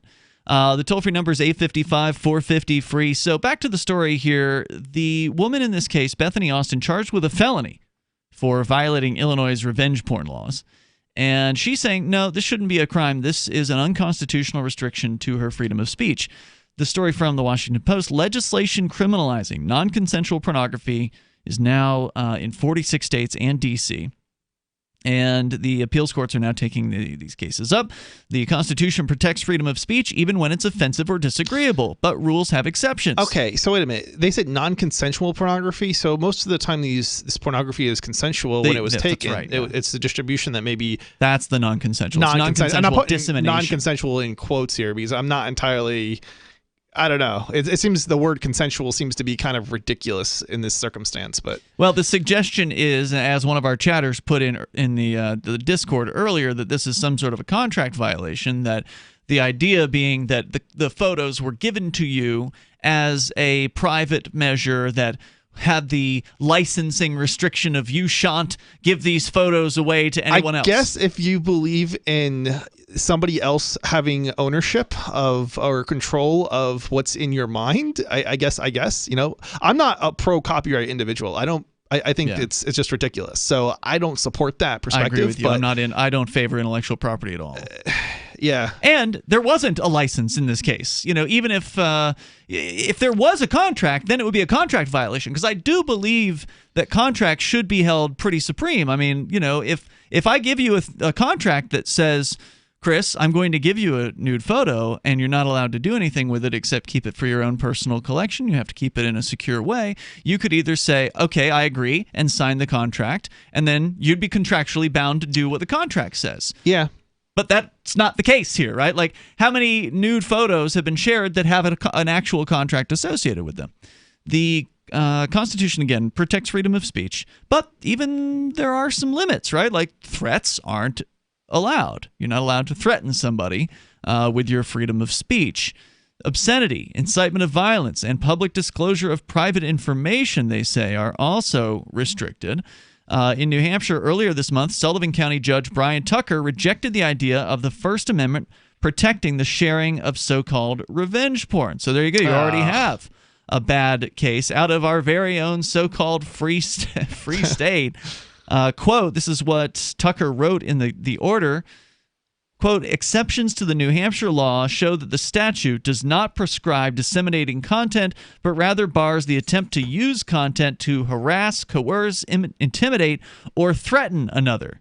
Wait a minute. Okay, well, I guess he wasn't saying it was threatening necessarily, but I don't know. Well, we don't know this particular Yeah, case it's that true. they're referring to. I don't know how the content was used to try to intimidate or threaten. So is the judge saying that simply posting the photo is not harassing, coercing, intimidating, or threatening? The toll-free number is 855-450-FREE. You want to join the conversation, you can do that. You can bring up whatever's on your mind. You can take control of the airwaves here. And as I said, there is a deepfakes-related story that we can discuss tonight since we're on the topic. And also, coming up, student phones are being tracked, monitored, and Chris has that story. Yeah, more than that. College students. We'll tell you about it on the way here on Free Talk Live. I can definitely say that I have found the best cryptocurrency wallet. Certainly the best named one. I'm Mark Edge, and I love the Edge wallet. I've been using it for the last few months. You can buy, sell, trade, and hold your cryptocurrency securely. I trust my holdings of all the major cryptocurrencies to Edge wallet, and you should too. No long phrases to memorize, just a username and password. Secure your freedom with Edge wallet. Get it now on Apple or Android in the App Store or at edge.app. Bitcoin.com has launched a trading platform at local.bitcoin.com, allowing you to buy or sell Bitcoin Cash via dozens of payment methods like PayPal, Venmo, bank deposit, remittances, or meeting in person with cash. There are no ID requirements to sign up for and use the site, and all communications between buyers and sellers are encrypted. Finally, a global trading platform that respects your privacy. Visit local.bitcoin.com to get started trading Bitcoin Cash. local.bitcoin.com. And not to mention the shedding, I would vacuum the carpet 3 times a week. Frodo was scratching all night long, bouncing on the side of the bed, keeping me awake the whole entire night from all the scratching and chewing. It kind of makes you neurotic. Does your dog itch, scratch, stink, or shed like crazy? Mounds and mounds of fur all over the place. Come to Dinovite for help. DINOVITE.com. If you want the dog to be healthy, you got to feed it something healthy. Dinovite is nutrition. The omega-3 fatty acids. Flaxseed, zinc, alfalfa. Our vitamins and enzymes replace the nutrients cooked out of most commercial dog foods. He gobbles it up. He's not up all night scratching. His shedding is minimal, and it is such a pleasure to have my calm, relaxed, non-shedding puppy back. And I have to thank Dinovite for that. Don't let your dog itch, scratch, stink, or shed like crazy. Come to Dinovite for help. 859-428-1000. 859-428-1000. DINOVITE.com.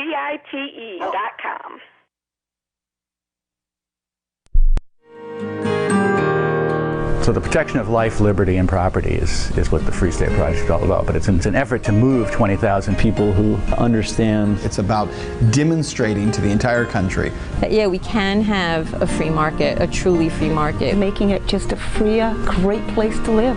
It's the world's largest voluntarist libertarian community, and it's only getting bigger. That's amazing. To be able to move to a place where other people passionately believe in being free and independent. What the Free State Project is managing to do, though, is to put their money where their mouth is.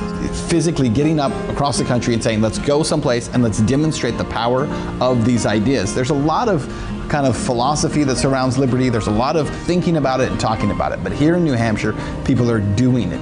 101 Reasons Liberty Lives in New Hampshire, a documentary by Free State Project Early Movers. Watch it free at 101reasonsfilm.com. 101reasonsfilm.com.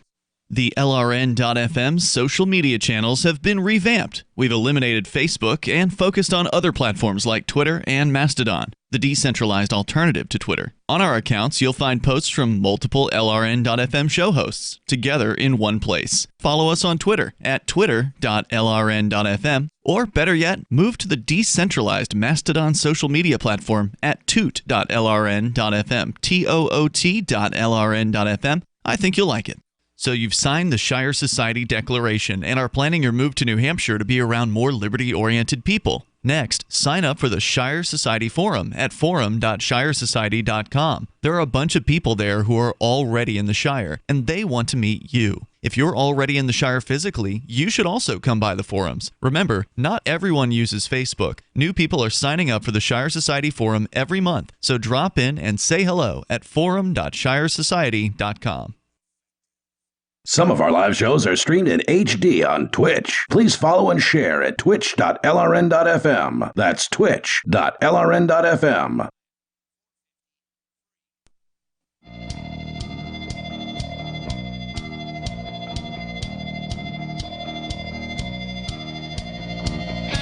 Free Talk Live. You dial toll-free and join us here. The number 855-450-FREE like freedom. That's 855-450-3733.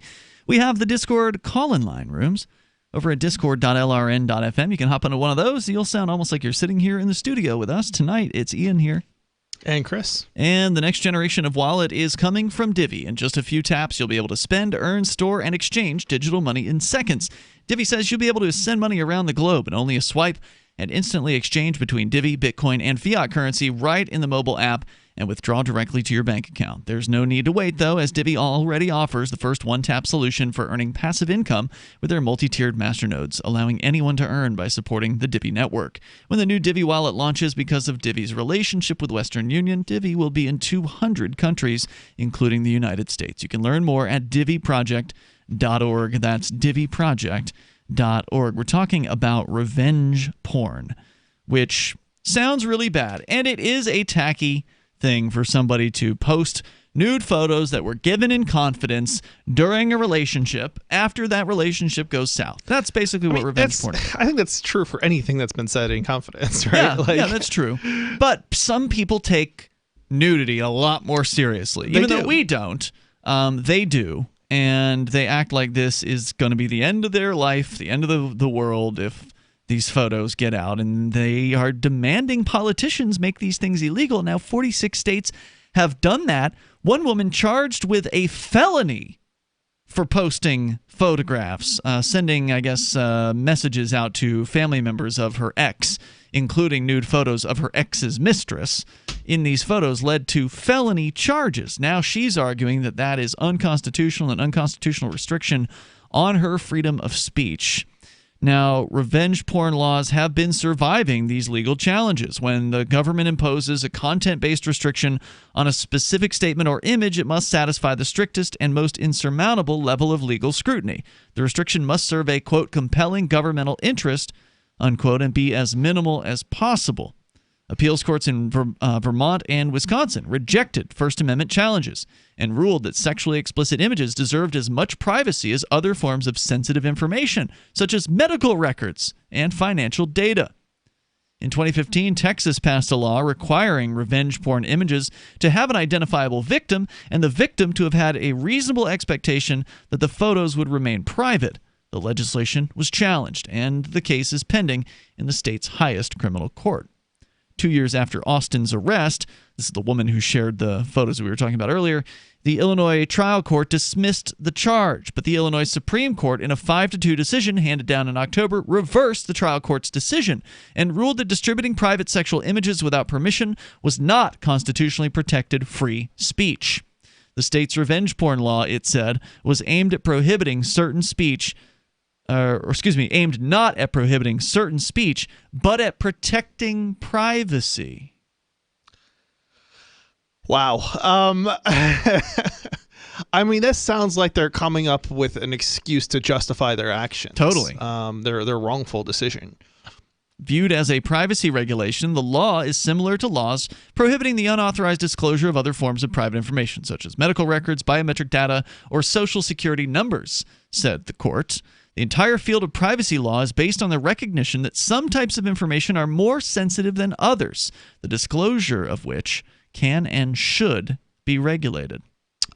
Oh, wow. I have a hard time going along with that. I mean, you would have to really come up with a really good one for me to think maybe that shouldn't be the case. Well, okay, so I want to know where you draw the line. Not you, Chris, but these people who believe that, oh, well, it's a nude photo. Well, that's a privacy we need to protect privacy, so it's a violation. I mean, what about a photo that you just find distasteful that was taken of you? Right. One you don't like. And that's where I was going to go with this was, okay, so you're saying it's a privacy violation to share a nude photo. What about a photograph, like you said, that you don't like? Or maybe a photograph that, is not nude, but let's say it's a bikini photo that still shows a lot of skin and you're not comfortable with people seeing that. I was thinking of another example of what if you are Muslim and you wear a full veil and there's a picture of you without the veil. If that's then...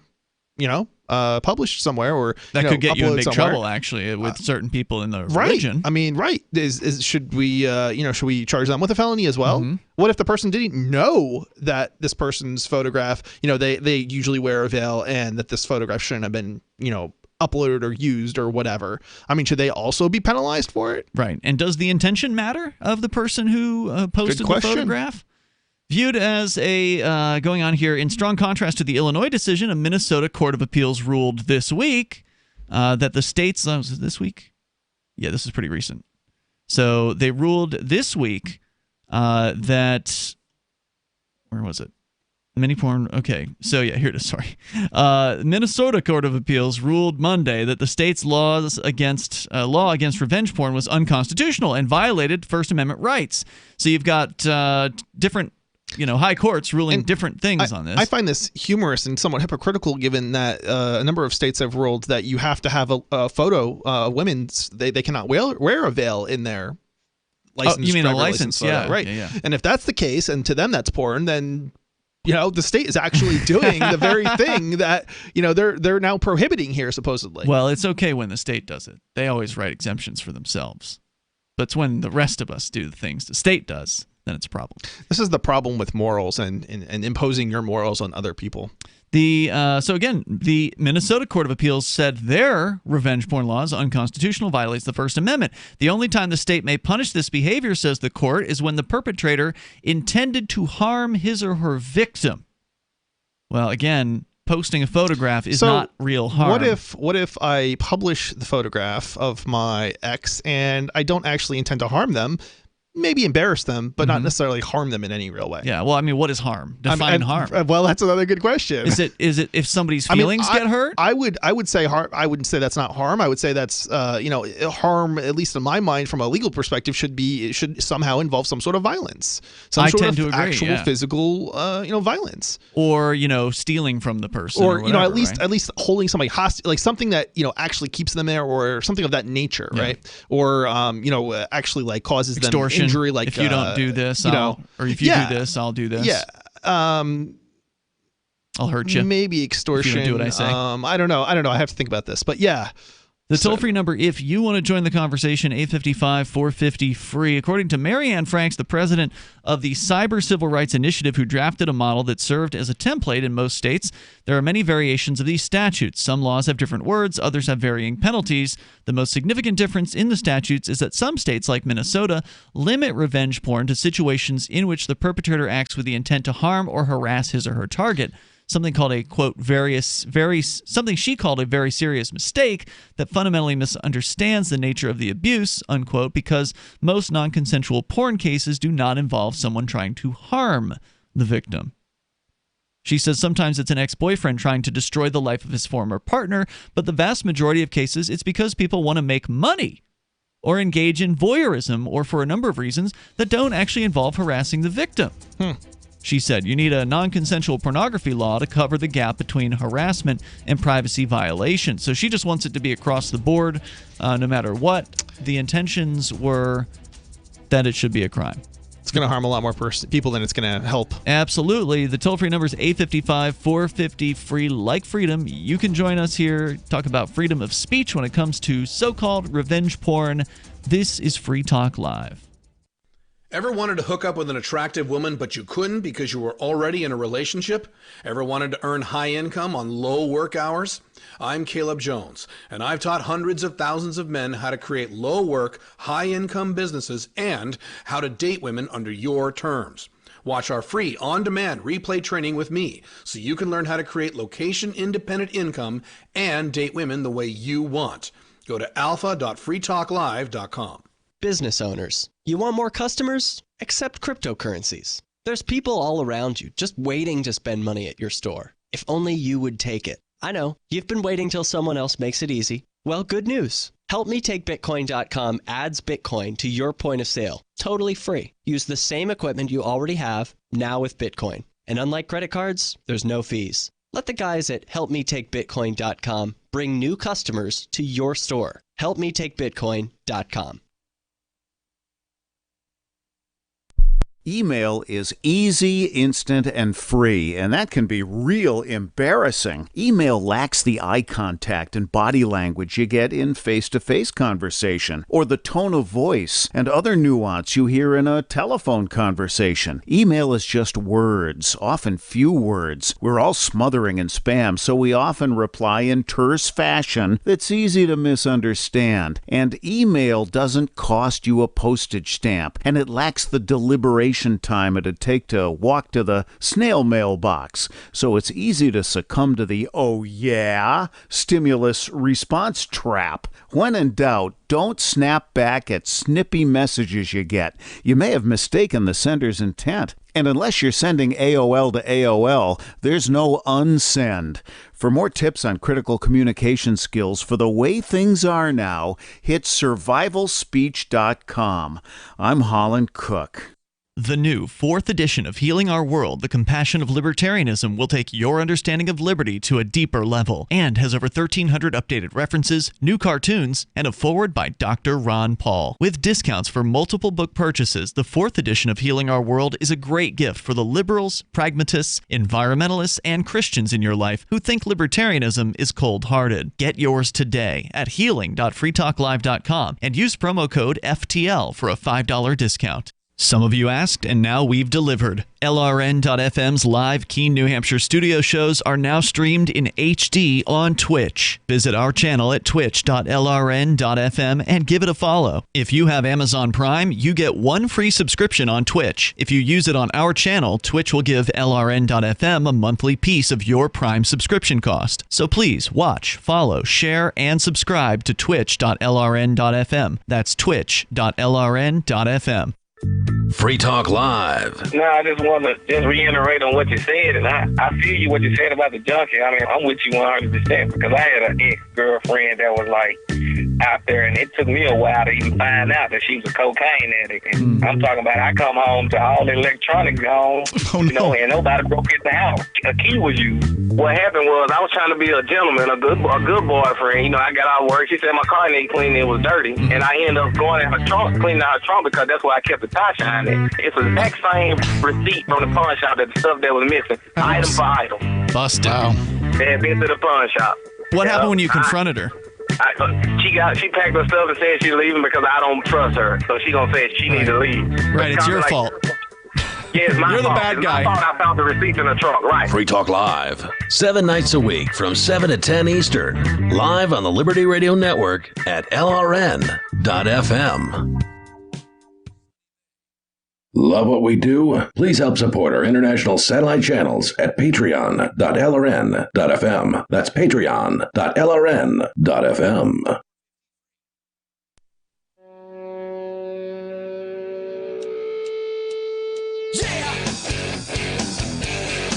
Yep, it's Free Talk Live, and you're invited to join us here.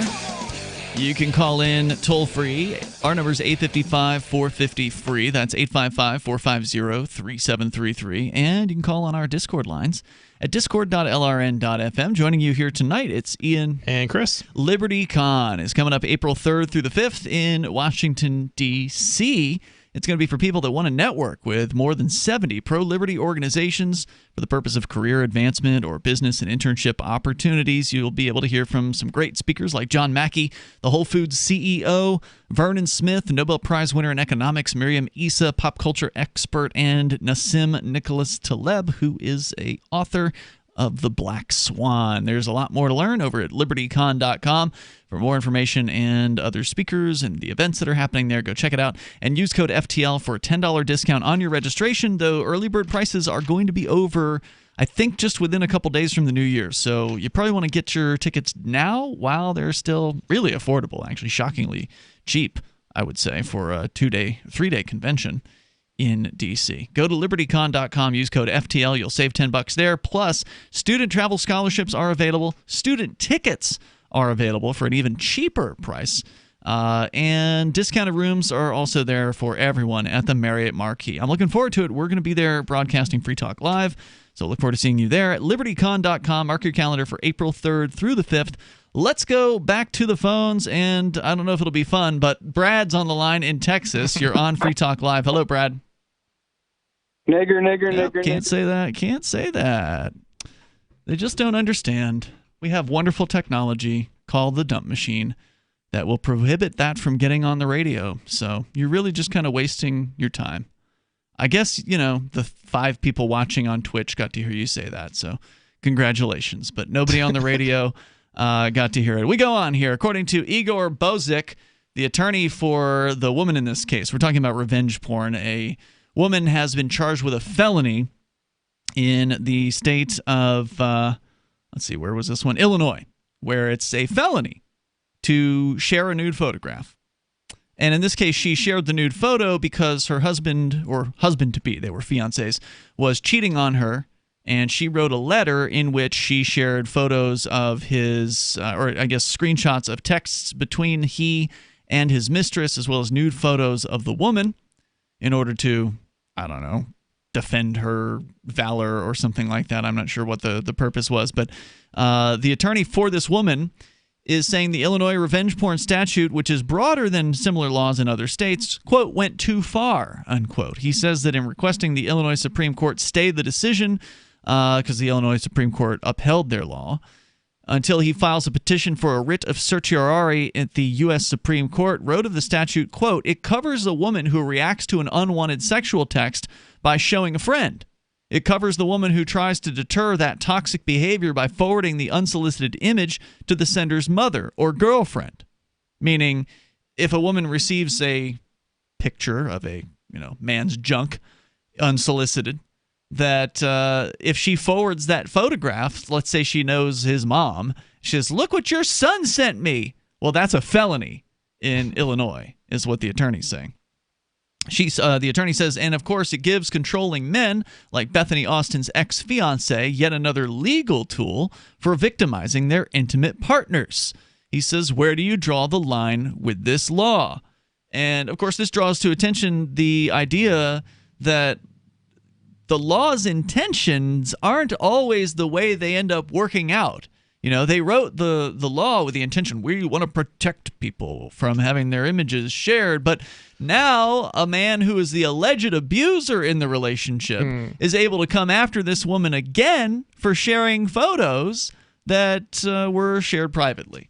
So now he's using the law as his own club against her. Every time they pass another law, this is exactly what they do, is they give ammunition to the people who like to pick on and abuse other individuals. I mean, this is how it gets used. The laws never get utilized, almost never get utilized, or at least the majority of their use is utilized to oppress people. It has nothing to do with protecting people. That might have been the intent, but that's not in practice. That's not what happens. And also, how do you prove who shared the photograph? I mean, in the case of this case, we know because she put her name on it, right? But if somebody sends you a photograph, your ex sends you a photo. It's silly. I mean, effectively what you're doing is you're just encouraging people to do it anonymously so that there is no proof. Right. Now, you could argue that, well, I only shared the photo with one person, so therefore it must be that person that I shared the photo with who... Not necessarily. What happens, there's a lot of phones that get broken into, and computers, and this information is just, it's copied. Could have been hacked. It could have been a simple social engineer of, hand me your phone, let me look through it, and then they send the photo to themselves while they're looking through the person's phone or whatever. Could have been somebody at a phone repair shop. Yeah, that was poking around somebody's computer phone. Repair. People have been known. There's been some major stories with like Best Buy employees, computer, Geek copying Squad, people's stuff, people's personal pornographic collection of them and their significant other, and then sharing it. Right. And, so how do you prove it? Yeah. How do you know? Even if the Supreme Court does take the case, many legal experts say she's facing an uphill battle. Andrew Koppelman, law professor at Northwestern University, who wrote a law review article on the constitutionality question of revenge porn statutes, explained the First Amendment allows the government to limit public disclosure of private, often intimate information without consent, such as medical or financial information. Well, I don't see that in the First Amendment. So I mean, I understand this is an attorney, and attorneys have opinions, and I understand the government has those restrictions. I think what they're referencing is Supreme Court decisions, prior Supreme Court decisions, not the First Amendment. Not the First Amendment. The First Amendment's pretty clear when it comes to freedom of speech. The Supreme Court has wrongly carved out exceptions to what is supposed to be our right, and it's really messed up, and they should undo it, but The Illinois statute, he said, targets the specific harm it's trying to remedy, distributing material when the disseminator knows or should have known that the person in the image did not consent to its distribution. Quote, there's no good reason to construe free speech to protect malicious people who want to hurt people unless there's no way to draw a line. The Illinois statute shows there's a sensible way to draw a line. I completely disagree. Yeah. Whether you are hurt by this or not is your choice. You decide how you feel if somebody shares something that you shared with them. You can be upset. You can be as upset as you want to be and as mad as you want to be about it. You can feel as hurt as you would like to feel or not. Yeah. Or you can just move on. You effectively control. I mean, the only problem I have is not so much with this. It's when other people have control over you. That's what I get upset about. Mm-hmm. And a lot of times it's government that is the result of that control. So it's, if you can't get out of a situation and it's the government that's causing that problem, well, it's really the government that's at fault, not that this person, whatever it is that they did that's harming you, right? Yeah. Because if and I'll give public school as an example. If you're put in that situation, the government won't let you leave it, and somebody is harming you. Well, now it's in maybe this type of way. This obviously maybe not with this specifically, but in some sort of way where they're teasing you or whatever. Well, that's if you were not in a public school, like if you were not a student, that was you could avoid that. Right, you could avoid it. You could walk away, you could get out, you could go to a different school, maybe you could do, there's all these things you can do, but because the government says you have to go to school and this is a school we're going to pay for and you can't go anywhere else and you can't get out of that situation. Or else it'll be a criminal arrest for your parents if you don't go. Right, exactly. That's the problem. It's government getting involved that creates these sorts of problems. Right, and I don't want to sound like I'm blaming the victims here, but hey, here's how you can avoid this problem happening to you. Don't take nude photos. Don't send your loved ones nude photos. In most cases. Well, what else? What are they going to do? Well, assuming, I suppose they could photograph you without your consent, like if you're sleeping, like a hidden something camera like that. or something like that. Yeah, but for the most part, these are photographs these people took of themselves, sharing with the people voluntarily during a relationship. Yep. If you would like to make sure that you are never shared without your consent, simply don't start the process. That is one solution. So, I'm sorry, it's really kind of your fault if you've had this happen to you because you put that photo into existence in the first place. There's some blame to go around. There's more coming up. It's Free Talk Live. Extendivite really works. Just listen to what Dr. Joe has to say. Hypertension runs in my family, unfortunately. I started having problems a number of years ago, and I had heard the commercials a number of times, and I personally do not like the idea of being on medication. Even though I'm a physician, you would think, that's our thing, but we just don't like it. So I figured, I'll start the product, and I did, and I got to tell you, it does help. By the grace of God and that product, my labs come back really good all the time, right on the money. I used to always have cold toes in the wintertime, and I used to love going down to Florida for my medical conferences. But since I've been taking the product regularly, I don't have that problem anymore. You got a great product there, Don, and I just wanted to tell you how appreciative I am. Thank you so much. To order, call 1-877-928-8822. That's 1-877-928-8822 or visit heartdrop.com. Extend your life with Extendovite. I'm here with Scott Useum, founder of OMG Tax. Tell us how your company helps our listeners out there who have a problem with the IRS. My team of lawyers, enrolled agents, and licensed tax experts remove wage garnishments sometimes in the same day. We even have reduced the total debt some of our clients were required to pay through what is known as an offer in compromise. Can you give us an example of somebody you help? Oh, can I ever? We have taken a $500,000 liability with the IRS, Guess what? The client didn't pay a dime through the representation known as non-collectible status with the government. If you owe the IRS more than $10,000 and you want to see if it's possible to pay a lot less, call OMG Tax right now for a free tax-saving consultation. Call 800-486-8112. 800-486-8112. 800-486-8112. That's 800-486-8112. The political world is a maddening cesspool of corruption and lies. Nobody tells the truth. Nobody keeps campaign promises. Nobody obeys the Constitution. Nobody puts the people first. How can we ever escape this web of tyranny? Vote for nobody. Hi, my name is Nobody. I'm running for governor of New Hampshire because nobody knows how to live your life better than you do, and nobody deserves that kind of power. I want to put you back in control of your money, your lifestyle, your work, your body, and your life. Nobody should rule you but you. New Hampshire convicts many people of so-called crimes that should never have been prosecuted. If elected, I will pardon every victimless crime in New Hampshire history. This includes drug, gambling, prostitution, gun, and driving offenses. Nobody should have a criminal record when they have not harmed anybody. Wouldn't it be nice to have nobody telling you what to do? Learn more at electnobody.com. electnobody.com.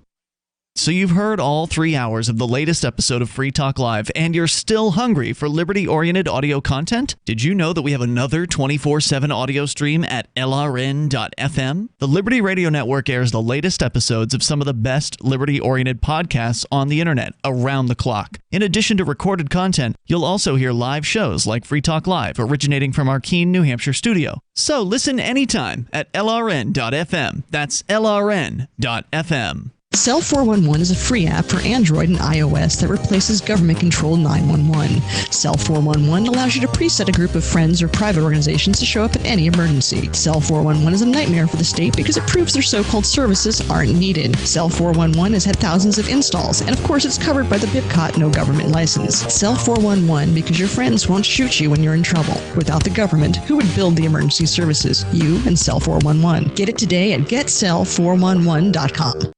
Now you can follow LRN.FM on the decentralized Mastodon social media platform at toot.lrn.fm, toot.lrn.fm.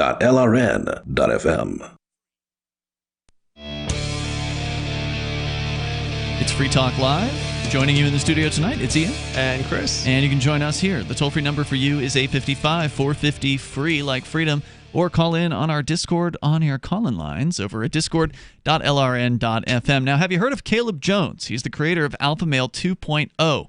You can listen to the replay of the live webinar with Caleb, complete with Q&A at alpha.freetalklive.com. Caleb has taught hundreds of thousands of men how to create location-independent income and date women under their terms. He asks questions like, what good is living in a free society if you don't live a free life? Have you ever wanted to work when you wanted to work instead of having to report to an office? Have you ever felt trapped by relationship rules like monogamy? To some, what Caleb teaches is controversial. However, he's not creating sound bites for shock value. He believes deeply in the Alpha 2.0 way of life and wants to help you be more than just a beta male or even more than an alpha male. He wants to help you become an Alpha Male 2.0. Listen to the replay of the live webinar with Caleb on demand and complete with Q&A at alpha.freetalklive.com. That's alpha.freetalklive.com. We're going to go back to your calls and thoughts. Then coming up, student cell phones being tracked and more. Chris, you've got that story on the way. It's happening at colleges across the United States. That's coming up. But first, to the phones and your calls and thoughts. Dylan is in New Jersey watching us on YouTube. Go ahead, Dylan. Hello? Hey, you're on the air. Yeah, I just want to say one thing, and that's free Dylan Roof. Dylan Roof. That's the murderer, right? Free Dylan Roof. Why would you want to set somebody free who's a murderer? I have 2 points I want to make. First one is free Dylan Roof, and second one would be that. Okay, well, you already said that once, so why don't you tell us why? No. The second point is that the instance that was happening in Illinois. With the revenge porn would have never happened under a national socialist government because really that shit would have never. Oh, did you just say the S word? I think you did. So we're just going to hit the dump button on that. So for those of you that did not hear the comment, he said that the revenge porn situation would never have happened under a National Socialist government. And I honestly would have loved to have known why he believed that to be the case, but he didn't actually have anything intelligent to say. He just wanted to say the S word on the radio. So that seems kind of weird. I mean, communist government was National Socialist, right? Or no? No. The National Socialists were the Nazis. Oh, okay. So they were kind of fighting against the communists, even though they... Well, either way, the Nazis were also anti-porn and sexuality and stuff. Well, I'm pretty sure that's what he was saying, right? Like maybe that's what he was saying, but he didn't explain himself. He said the photo, the whole situation never would have happened under a National Socialist. Maybe he was suggesting that would seem like it would suggest that they're like, he has this impression that because you kill people, nobody will everybody will obey you, basically. Right. See, that's what I wish we could have talked to him about. But if you say the S word, we got to dump your phone call. We can't find out whatever brilliant thing you were going to say. Yeah.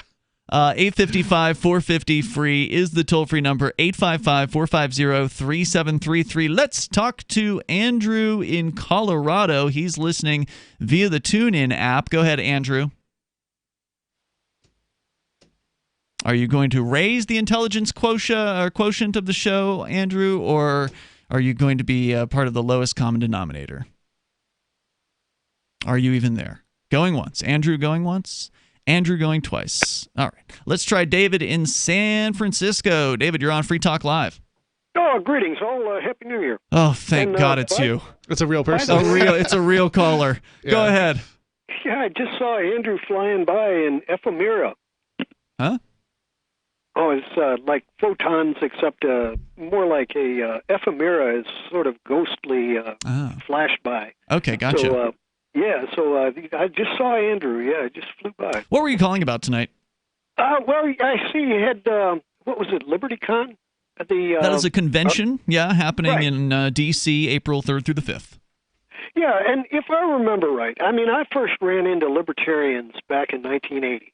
They were running... You were driving a bus at the time. Sorry, go ahead. No, I was actually doing a petition to get a different guy on the ballot. But I ran into a whole bunch of libertarians who were trying to get, I think his name was Ed Clark. Yeah. Was running for president, and he and one of the Koch brothers Koch was running as vice president under him. And so I ran into libertarians all the way back then, and they described the whole idea. It was a small business and whatnot. So I'm wondering, if you start looking at the way that the business world is going right now, it is monopoly, monopoly, monopoly. They're buying each other up so fast. You've never seen... Give me an example. Monopoly duopolies. There are. What is it? People frequently say monopoly when they don't mean when they're not describing a monopoly. But that's true. But there are certainly monopolies for certain types of products and services. Oligopolies. There are, small groups of businesses that have regulatory capture and have, domination over a marketplace. But you were saying SiriusXM as an example?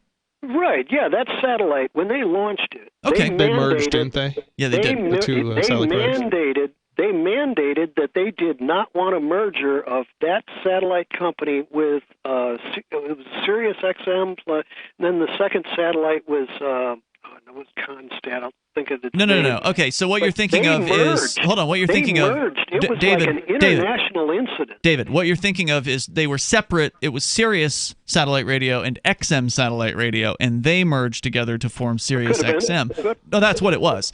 And you know what? I'll give you credit because David, they merged. What? The people did not want a monopolization of international traffic. It's not international.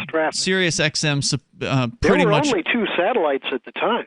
Okay, and hold they on. did not. They had two companies. Let me explain. Companies. Let me explain this as somebody who works in the business. Yeah. Okay, I was going to say Ian's going to know the answer to this one. Let me slow you down here and explain what happened. Sirius XM does not cover the whole world. They cover the North American continent. That's it. And at the time, there were only two satellite companies. Satellite radio. There's plenty of satellites, and they did not want a monopoly of who owned it'd be all sorts of. It's not just voice for radio; it was communications for banks. Passing their communication. You talk. I'm about sorry, but you're security incorrect. state. Let me just clarify here for you. There are dozens of satellites that are in Now orbit. there are. No. But Sirius merging with XM was going on 15 years ago. It wasn't that long ago. There were definitely lots of satellites at the time. Sorry, David. Satellites have been. I don't know exactly what year it was. Do you remember? Well, I'm talking monopoly of media. Yeah, right? look, That's if you will much stop less for just a monopoly moment, of I'll give you dairy, credit. much less David. trucking, much less. Jesus Christ. David, I will give you credit on this one. This is a good example of a monopoly category within the United States. However, the other things you're saying are incorrect. It's not that Sirius XM were the only two satellite companies out there in the entire planet. Okay, there were dozens of satellites, and are dozens, and have been dozens of satellites for decades. I don't know how many decades, but my whole entire adult life, there have been a myriad of satellites in orbit. Geosynchronous, I believe, is what they call it, meaning as the Earth turns, so the satellite also turns. You sort of in the same orbit. Basically, it's always in the same spot, right? So, if you out front of the house here, there's a satellite dish that points up at the sky. Yeah. Okay, it doesn't move. It doesn't have to track the satellite because the satellite's always at 97 degrees west in the sky. It's always there. As long as there's no tree in front of it, you have to point the satellite dish to get that receiving. Anyway, 97 west is called Galaxy 19, and only the people in North America can receive a signal from Galaxy 9. For the most part, it covers Hawaii, but anyway, North America for the most part, Central America can get this signal. There are other satellites that are above other continents, and they transmit other services. So, we're on what they call free-to-air satellite over sub-Saharan Africa on a satellite called SES-5. SES is the name of the company that owns that satellite. Galaxy 19, I believe, is owned by a different company. So there's a variety of satellite companies out there. These satellite companies that spend the money to build and launch the satellites, they then they sell time, or they sell space, they sell bandwidth on their satellite to different companies. So Sirius XM, I don't know if they own their own satellite. They might. I could look this up. This information is available. There's a very handy website called Lyngsat, LYNGSAT.com, where you can go and you can look and see all the different types of satellites and all the different channels that are out there. And but to get back into your point, David, about the monopoly between Sirius and XM, that is a true point, and that's because of the FCC. It's because of the federal government. What I'm leading up to is whether or not your lecturers at this conference are going to teach people how to escape the clutches of these mega monopolies. Well, that's a good question, and I don't know what they're covering, actually, at this particular conference. If you want to escape SiriusXM, just don't buy their subscription. That's all you got to do there. Thanks for the call tonight. There's more coming up. The toll-free number is 855-450-FREE. That's 855-450-3733. The satellite channels we're on are free to air, which means you don't have to pay a subscription. It's free all the time. Gold has definitely been on the move recently, and there is no more secure investment historically. McIlvaney ICA has been helping people take delivery of precious metals and find storage options for decades. They've helped thousands of investors with their precious metal IRAs. Call ICA today for your free portfolio review at 800-525-9556 or download their free report online at ICAGoldSilver.com to learn how you can double your gold and silver ounces even within an IRA. 800-525-9556. ICAGoldSilver.com. Have you heard of LibertyCon? LibertyCon is not only a convention with great speakers like Whole Foods CEO and co-founder John Mackey and Nobel Prize winner Vernon Smith, but it's also unique because you get a chance to network with more than 70 pro-liberty organizations, one-on-one for the purpose of career advancement, business, and internship opportunities. April 3rd through 5th in Washington, D.C. You can learn more by visiting LibertyCon.com and use code FTL for a $10 discount on your registration. That's LibertyCon.com. Are you a cryptocurrency advocate? The Crypto Tip is the ideal outreach tool to help new people discover cryptocurrency. It's a printable business card-sized tip that you can give to service providers, preferably in addition to a good cash tip. When the server scans the QR code, it'll bring up an explanation of cryptocurrency, how to install a wallet, and allow them to claim the tip. If they don't claim the crypto, you get your tip refunded to you after a time period you specify. Plus, if they do claim the tip, you get an email alert. Create as many tips as you want at cryptotip.org. That's cryptotip.org. If you want to know the latest about Free Talk Live before we go on the air, all you need to decide is how you want it delivered. It's your choice. Visit news.freetalklive.com to receive our usually weekly news updates by email. Plus, we have a Twitter account at twitter.freetalklive.com, and you can follow us on the decentralized Mastodon platform at toot.freetalklive.com. So please follow us at toot.freetalklive.com and sign up for our emails at news.freetalklive.com. You're listening to the live edition of Free Talk Live. Hour number 3 is next after the news here on the Liberty Radio Network at LRN.FM. This is the Liberty Beat, your daily source for Liberty news and activist updates. Produced in partnership with SNLS News and listeners like you. Online at libertybeat.news and snls.news. I'm Mick Murrow with your latest edition of the Liberty Beat. Gold is trading at $1,510, silver at $17.89, and Bitcoin is trading around $7,364. Today's prices are brought to you by InnoScale. Take off with Managed Cloud. Looking for a safe, secure way to store your important files online? Let InnoScale handle it for you. Their high-availability cloud servers are the perfect solution for clients needing one or more secure, scalable servers with built-in hardware failover protection. For details, see them online at innoscale.net. In the news, former New York City Mayor Michael Bloomberg said in a statement Tuesday that The Intercept's explosive report on his presidential campaign's use of prison labor to make phone calls is fundamentally accurate, but insisted he was not aware of the practice, which prompted a torrent of outrage from rights advocates. The Intercept reported Tuesday morning that Bloomberg's presidential campaign contracted the New Jersey-based call center company Procom through a third-party vendor. Procom runs call centers in New Jersey and Oklahoma. An anonymous source told The Intercept that people incarcerated at the Dr. Eddie Warrior Correctional Center, an Oklahoma women's prison, were making calls to California for Bloomberg's campaign. Bloomberg's campaign said it ended the arrangement with Procom Monday, after The Intercept inquired about the use of prison labor. The Liberty Beat is sponsored in part by Brave Botanicals. High-quality kratom and CBD at reasonable prices with excellent customer service. Brave Botanicals is activist-owned and mission-driven and believes so strongly in the power of kratom, they're giving it away for free. Just go to freeounceofkratom.com for a free ounce of kratom delivered to your door. Just pay shipping. That's freeounceofkratom.com. This is the latest edition of the Liberty Beat. Find us online at libertybeat.news and snls.news. Your news now continues. Several large, non-government drones have been flying in what the Denver Post describes as a nighttime search pattern over northeast Colorado.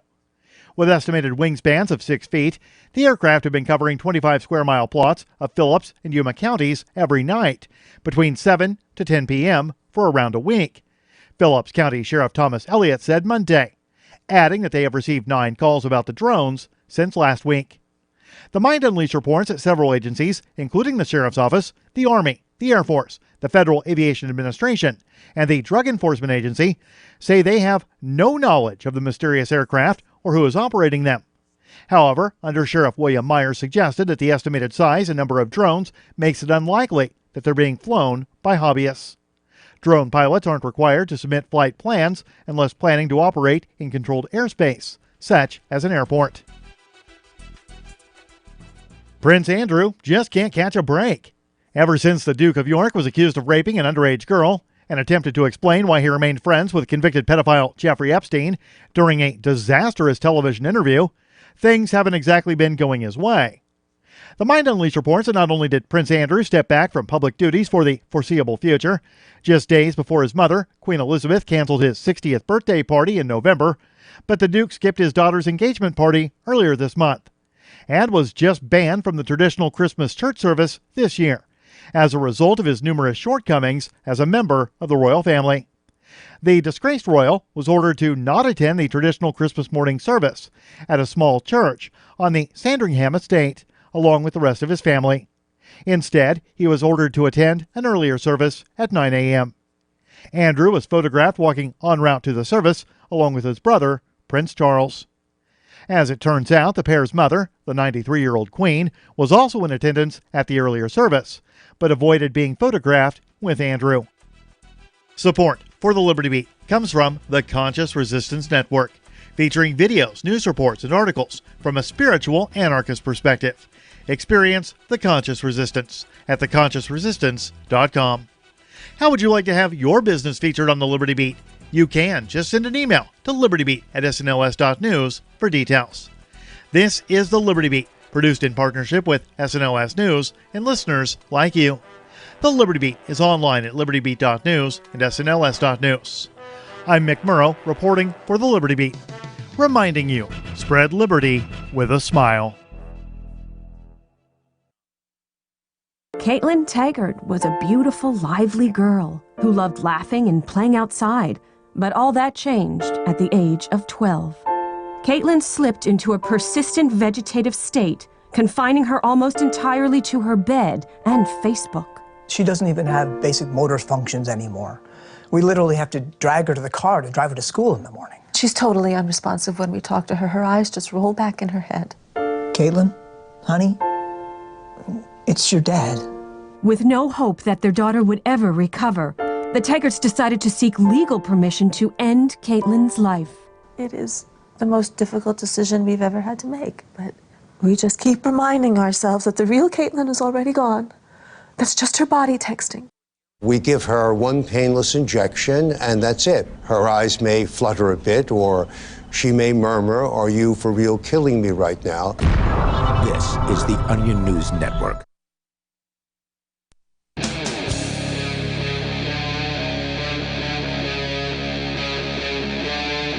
Free Talk Live.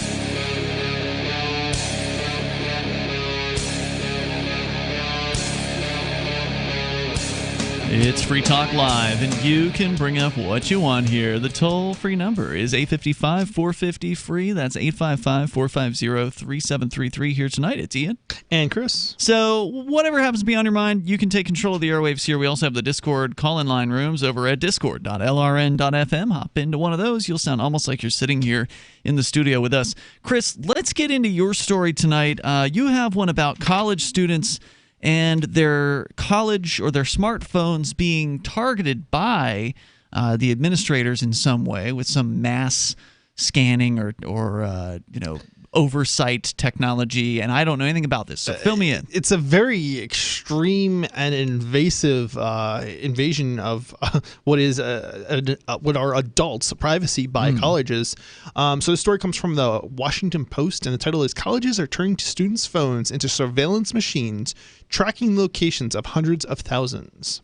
Oh boy!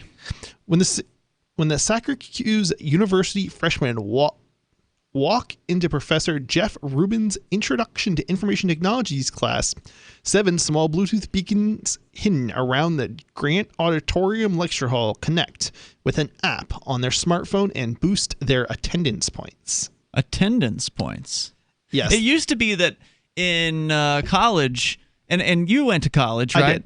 They didn't care if you showed up or not. If you didn't show up, it was your own undoing. Right. You didn't take the test, or you didn't get the information to take the test with, that kind of thing. You are an adult, and you get out of college, what you put into it. And if you don't put enough into it, well, you don't pass and you don't move on. Yeah, it was in government high school and elementary and middle school where they were all concerned about your attendance, and there was roll call, and you had to indicate that you were there, or else they'd mark you as absent, and then the cops would show up at your parents' house if you were gone too often or whatever. Yeah. So going on. And when they skip class, the Spotter EDU app sees that too. Spotter EDU. So that's the name of the app that they're installing. They're forcing kids to install on their smartphones in order to effectively get credit for coming to class or showing up to class. And if they don't, they're penalized. Logging their absence into a campus database that tracks them over time and can sync their grade. Wow. It also alerts Ruben, who later contacts students to ask where they've been. This is the teacher. This is like mommy, mommy level. It's absolutely insane. This is ridiculous. His 340-person lecture has never been so full. Wow. 340. And I love how he describes this. Like, this is the most invasive thing I can even come up with. And this isn't like just because it does this in school doesn't mean they can't track you outside of school. They actually can. And this is another point I think that they bring up in this article. They want those points, he said. Well, they don't want to fail your class. Yeah. They know I'm watching and acting on Creepy. It. Very. So behaviorally, they change. Right. Look, dude, you got 340 students in your lecture hall. You don't know who they all are. All you have is their name and number associated with this app. It's not like you can just look up at the hall and say, hey, where's Jimmy? You don't know who these people are. 340 is beyond the level of the average person to be able to, have any kind of, level of connection with that many people. So this, previously when this technology didn't exist, he never could have done something like this. He may have had the drive to be this kind of control freak, but he couldn't because it would have taken too much time to do a roll call for 340 students. So it was just the way it used to be, which was you show up or you don't. You pass or you don't. And now that he has the technology, he's relishing it. He's using it to really crack down, and he's got so much important things to say. He's going to make sure that you're there. It's funny because it doesn't really ensure that kids come to class anyway. Like, well, they can still skip class. You could give your friend the phone and have him walk in with your phone. No, that's not even what I'm talking about. Like, okay, so just because you're penalized for it doesn't necessarily mean that there aren't going to be some kids who still just don't show up to class. Well, yeah, but they might drop out or they might fail the class. Right, they might fail the class. But who does that really help? I mean, it doesn't help the kid who you failed, not because of merit, but because they didn't show up to class. Well, now the reason that I've heard in government high schools and such that they have roll call is because if somebody doesn't go, then they don't get paid for that person, meaning that the government school system. I think that has to do with federal grant money or something to that effect, or state or whatever it is. There's a certain they have to know how much of the school is effectively in attendance. Correct. Because if they paid. Right. If they don't get paid by the feds. But here, you pay whether you attend the class or not. In college, they're not going to give you a refund if you show up at the central office and say, well, I only went to half the classes this year. Can I get half my money back? Yeah, or, right. I didn't go to any of the classes. Can I get all my money back? It doesn't work that way. And this is even creepier because they actually have people going being sent out to kids' dorm rooms and their homes and things like that to check up on them. Yeah. Short-range phone sensors and campus-wide Wi-Fi networks are empowering colleges across the United States to track hundreds of thousands of students more precisely. And they're not doing it just in the classroom, like to make sure they show up to class. They're doing it like throughout the campus. Yeah, sure. So they're tracking them everywhere they go and potentially off campus as well. Dozens of schools now use such technology to monitor students' academic performance, analyze their conduct. So, did you go to the library enough this week? I mean, this is literally what they're talking about, and they actually say this, I believe, somewhere here in the story as well. Or assess their mental health. I mean, I'm sorry, but like, if you're an adult, all right. If you need help, it's on you to go get help. But some professors and education advocates argue that the system represents a new, low, and intrusive technology, breaching students' privacy on a massive scale. The tracking systems, they worry, will infantilize students in the very place where they are expected to grow into adults. Well, yeah, definitely. If you don't give people like the opportunity to learn, they just are children longer and longer and longer, and then you have more irresponsible older people. Yeah, and we've been seeing this. This is not new. This is something that's been happening for hundreds of years, probably at least. Yeah, I don't know how long it's been happening, but it's definitely been going on my lifetime, where they've been trying to overprotect children and trying to treat them as though they're children for as long as possible. The most recent example, of course, is the raising of the nicotine age to 21. I would argue it's got to be at least 100 years because if you look at child labor laws, I mean, you can't work if you can't work. You're just a little boy. You just need to stay home and just play. Go outside and play. Don't be responsible. Don't take any responsibility on and mature when you're ready to mature and step out of your comfort zone. No. We need to protect you. It's not even like, it might be one thing to protect somebody from being forced into labor, but it's another thing when you say you're not allowed to work. Right, and that's, simply because of your age. Right, and that's the thing that is so, disturbing to me, because you're not just protecting the people who are being into some sort of slavery. I mean, you're literally saying that somebody can't be free. They cannot go to work. They cannot earn income. You cannot make a choice. Live independently of effectively government or their parents or whoever. Right, which is the biggest factor, at least in my experience, in maturity. In becoming not a child anymore, beyond the physical maturation that goes on. I mean, the whole concept of childhood is a Victorian era concept. It didn't exist prior to that. Really? Yeah, I'm trying to think. There is still the physical child. Like, you're still a physical child until you go through puberty. Right. But the mental... But the concept of childhood, I'm talking about specifically, not the word child necessarily. Right, but the mental, aspect for me, the biggest factor, I would say, in my maturity was being able to work, being able to, in my case, I worked at my parents', my mom owned a thrift store, still does, in Florida. Wow. And I worked there as a very young child, working the cash register, taking people's money and checking them out, and learning how to interact with customers and make eye contact and smile, and learning the basics about human interaction in that way, to me, was so important. And I was able to do that because I was family, and there's an exemption, right? Like, you can work your kids, right? You just can't let your kids go work. The toll-free number is 855-450-FREE. That's 855-450-3733. More on this college creeper app thing that they're mandating that students install, basically spyware, on their phones. Coming up.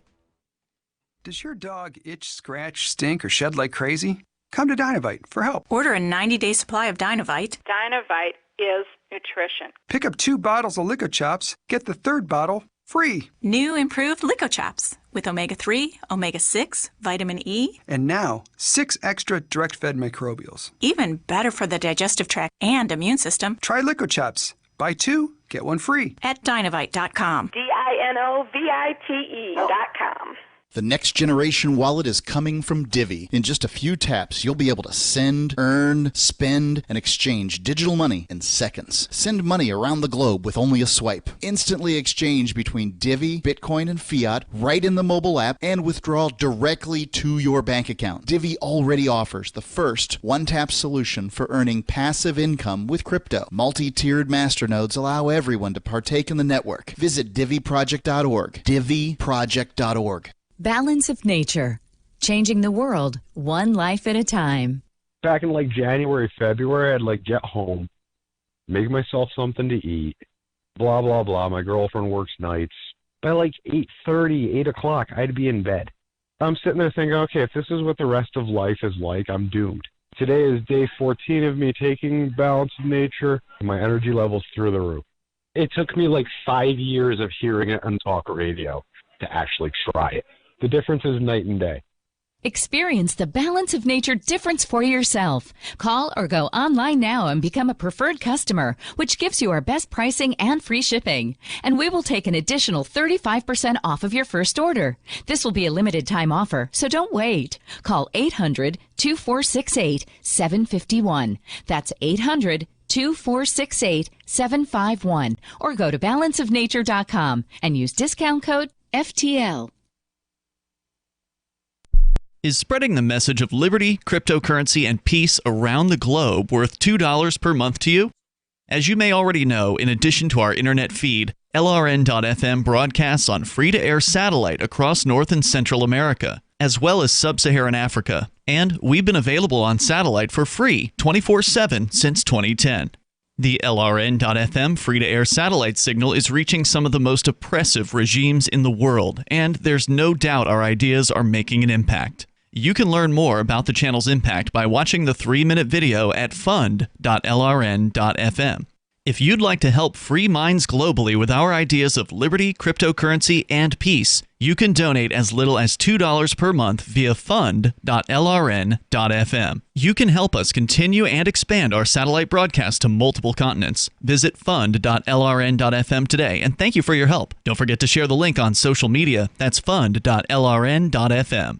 There are lots of ways to listen to Free Talk Live. Our podcast has been around since podcasts began, and now the FTL feed is loaded with content besides our full show archives. Did you know that we make it easy for you to customize your podcast subscriptions? We have different feeds, one that includes only our full shows, one with just the Daily Digest, and one with just the Edgington Post. You decide what you listen to. It's quick and easy to customize your feeds at feeds.freetalklive.com. That's feeds.freetalklive.com. Do you want more businesses accepting Bitcoin Cash and Dash? Now with AnyPay, you earn passive income for every purchase at those businesses. Finally, a financial incentive to spread Bitcoin Cash and Dash. You made it happen, so you get the rewards. Download the AnyPay Cash Register app and add your cryptocurrency wallet addresses. Then install it at a real-life business and tell us what you did at anypayinc.com. anypayinc.com.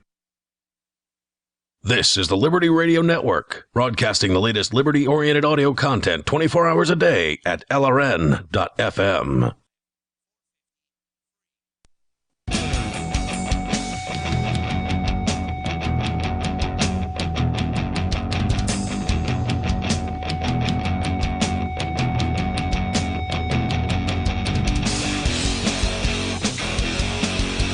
This is Free Talk Live, and you are invited here to join us. We're talking about college snooping. Not college students snooping on one another, but the college itself mandating that a certain app, which I didn't write it down, I know it was there in the story, but an app that is basically designed to identify the individual college student, where they are at any given time via Bluetooth or Wi-Fi detection technology. Specifically, the first excuse was, well, we need to know if the student's in class. Well, no, you don't. You really don't need to know. You never needed to know in the past. College students either did or did not show up to class, and they were either successful or not successful because of the amount of effort that they put in.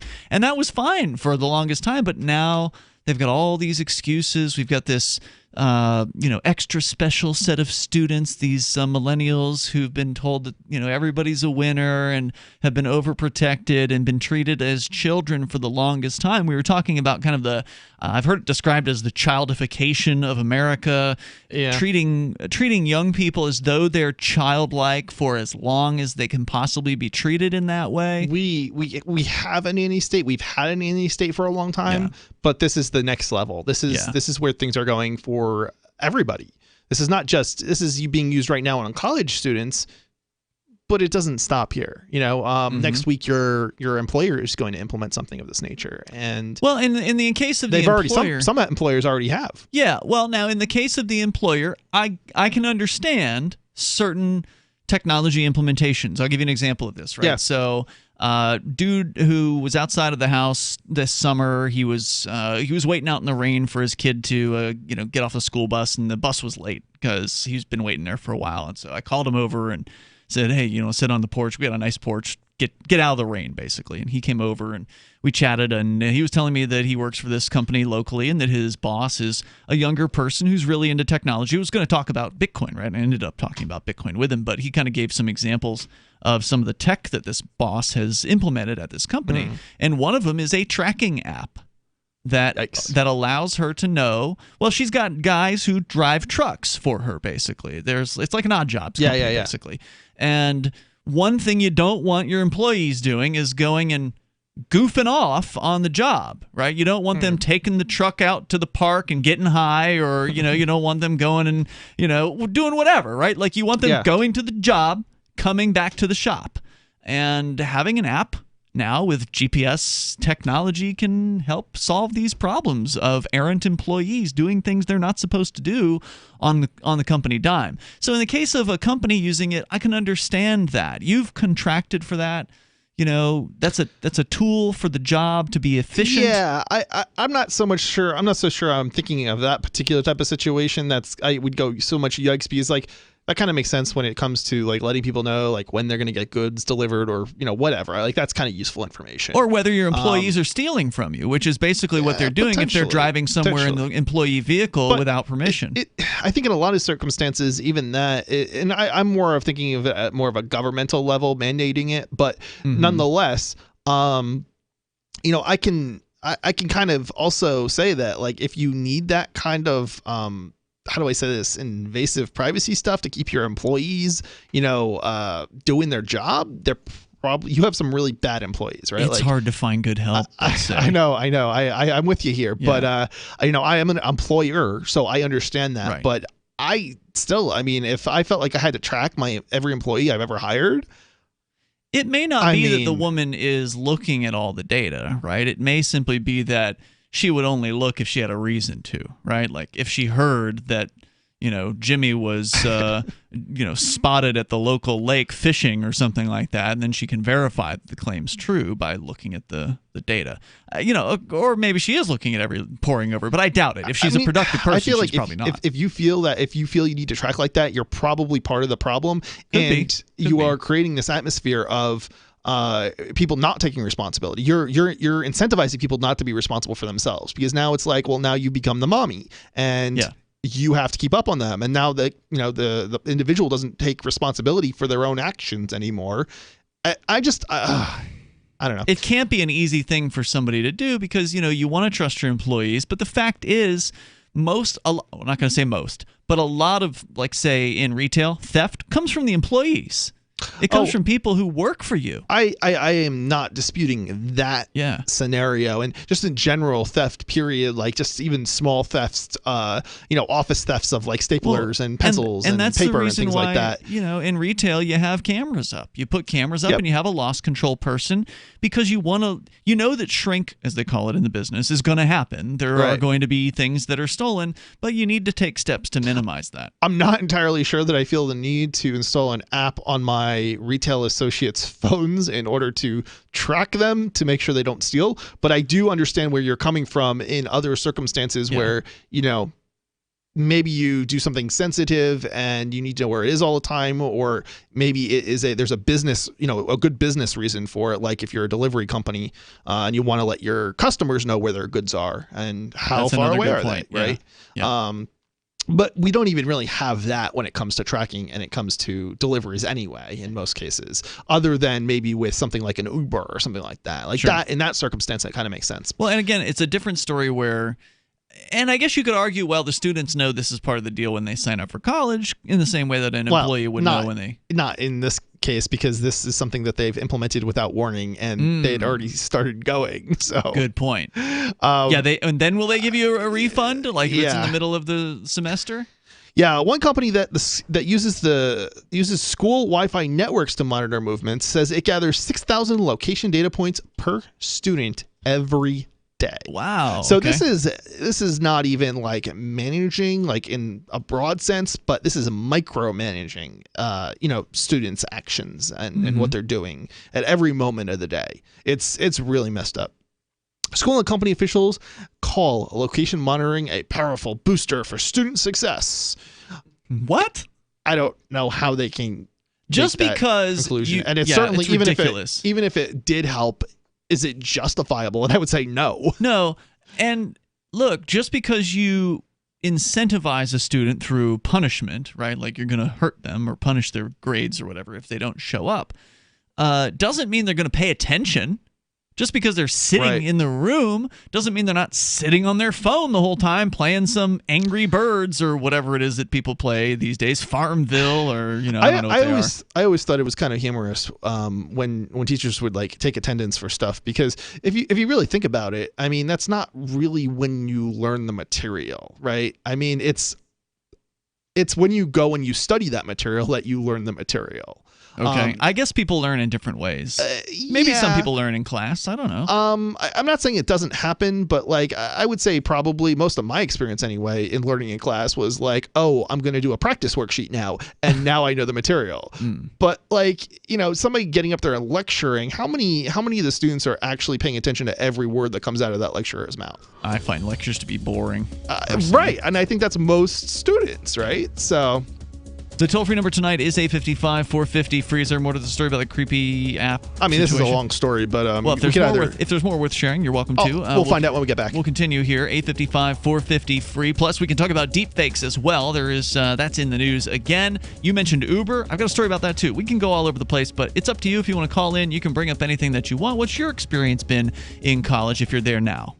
Have you heard of LibertyCon? LibertyCon is not only a convention with great speakers like Whole Foods CEO and co-founder John Mackey and Nobel Prize winner Vernon Smith, but it's also unique because you get a chance to network with more than 70 pro-liberty organizations, one-on-one for the purpose of career advancement, business, and internship opportunities. April 3rd through 5th in Washington, D.C. You can learn more by visiting libertycon.com and use code FTL for a $10 discount on your registration. That's libertycon.com.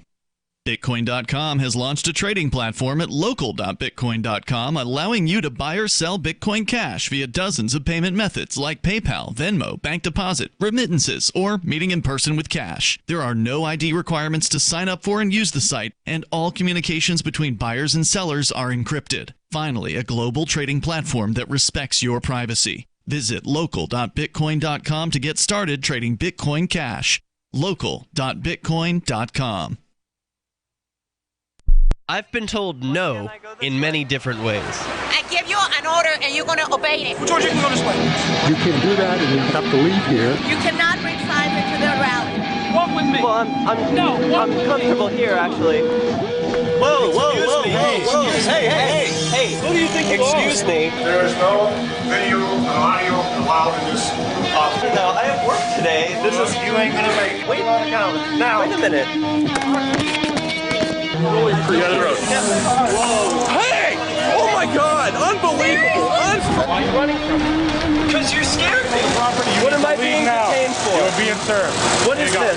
You're being served. What is this? Bureaucrats have a funny way of telling people no. That's the sound of the men working on the chain. Derek J's Victimless Crime Spree.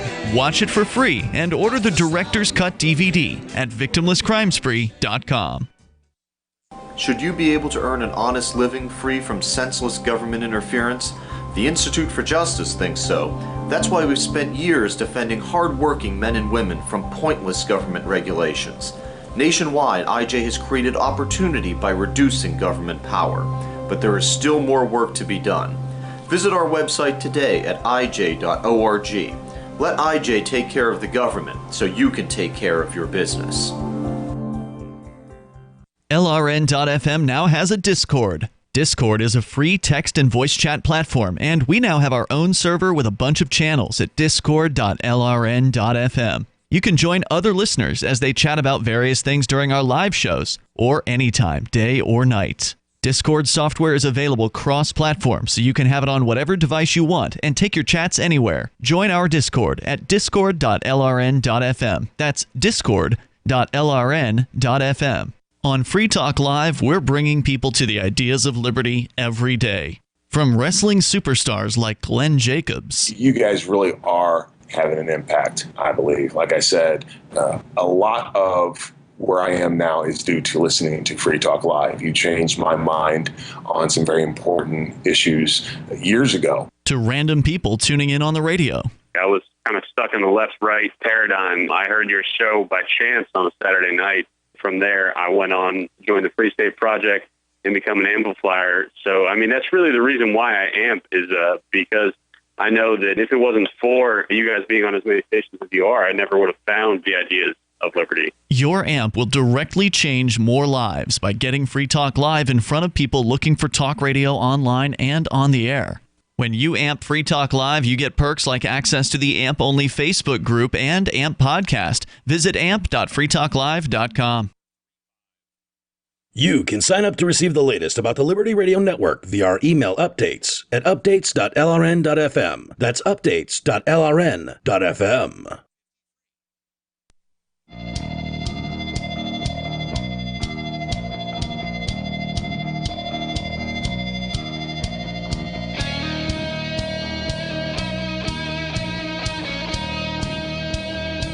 It's Free Talk Live, and you can take control of the airwaves here if you want. You can bring up whatever's on your mind, especially if you are in college today.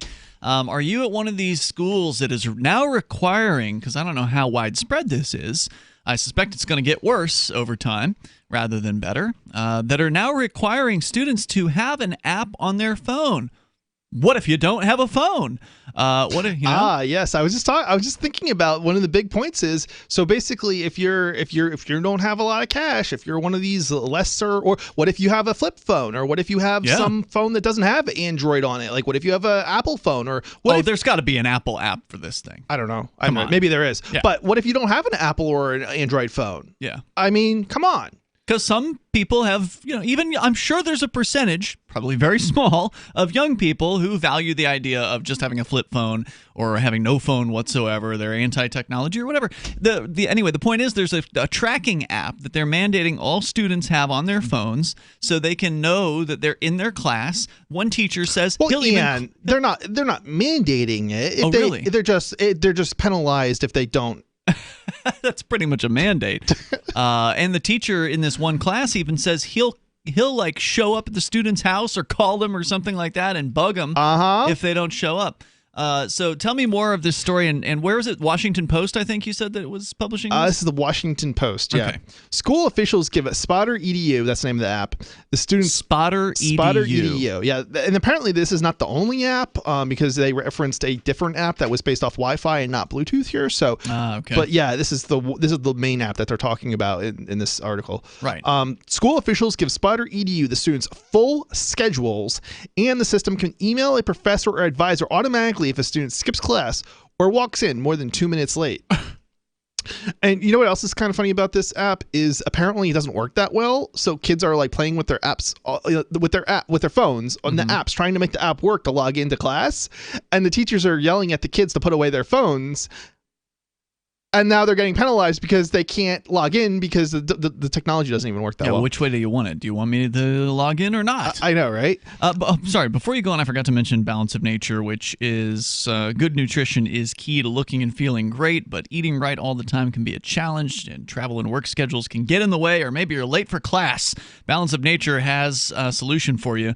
With 3 of their Balance of Nature fruit capsules and 3 of their veggie capsules, you get 10 servings of fruits and vegetables, and that's a lot of nutrition. You can go to their website at balanceofnature.com, become a preferred customer, gives you the best pricing and free shipping, and then after your 3rd month, they will ship to you at no charge an additional set of fruits and veggies. So it's, again, balanceofnature.com, discount code FTL to get that offer. That's code FTL. All right, what else do we need to know? Yeah, automatically if a student skips class or walks in a few minutes late.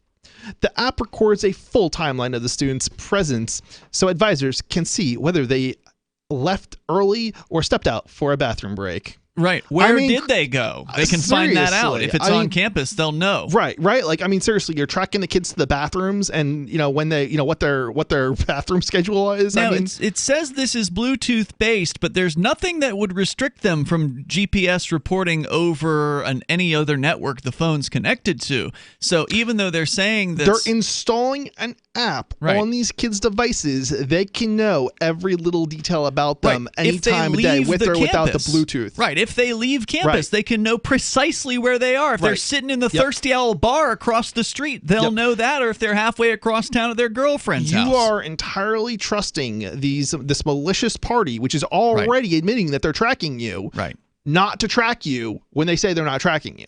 I don't buy it. I don't either. Yeah. Students today have so many distractions, said Tammy, an associate athlete director of the University of Missouri, where advisors text some freshman athletes if they don't show up within 5 minutes of class. We have to make sure they're doing the right thing. Why? I don't know. They're gamifying. This is the I'm whole so tired of that word. I am too. But effectively, they're claiming this is gamifying, I guess. It's fun. We're school gonna to make it fun. This is not fun. Yeah.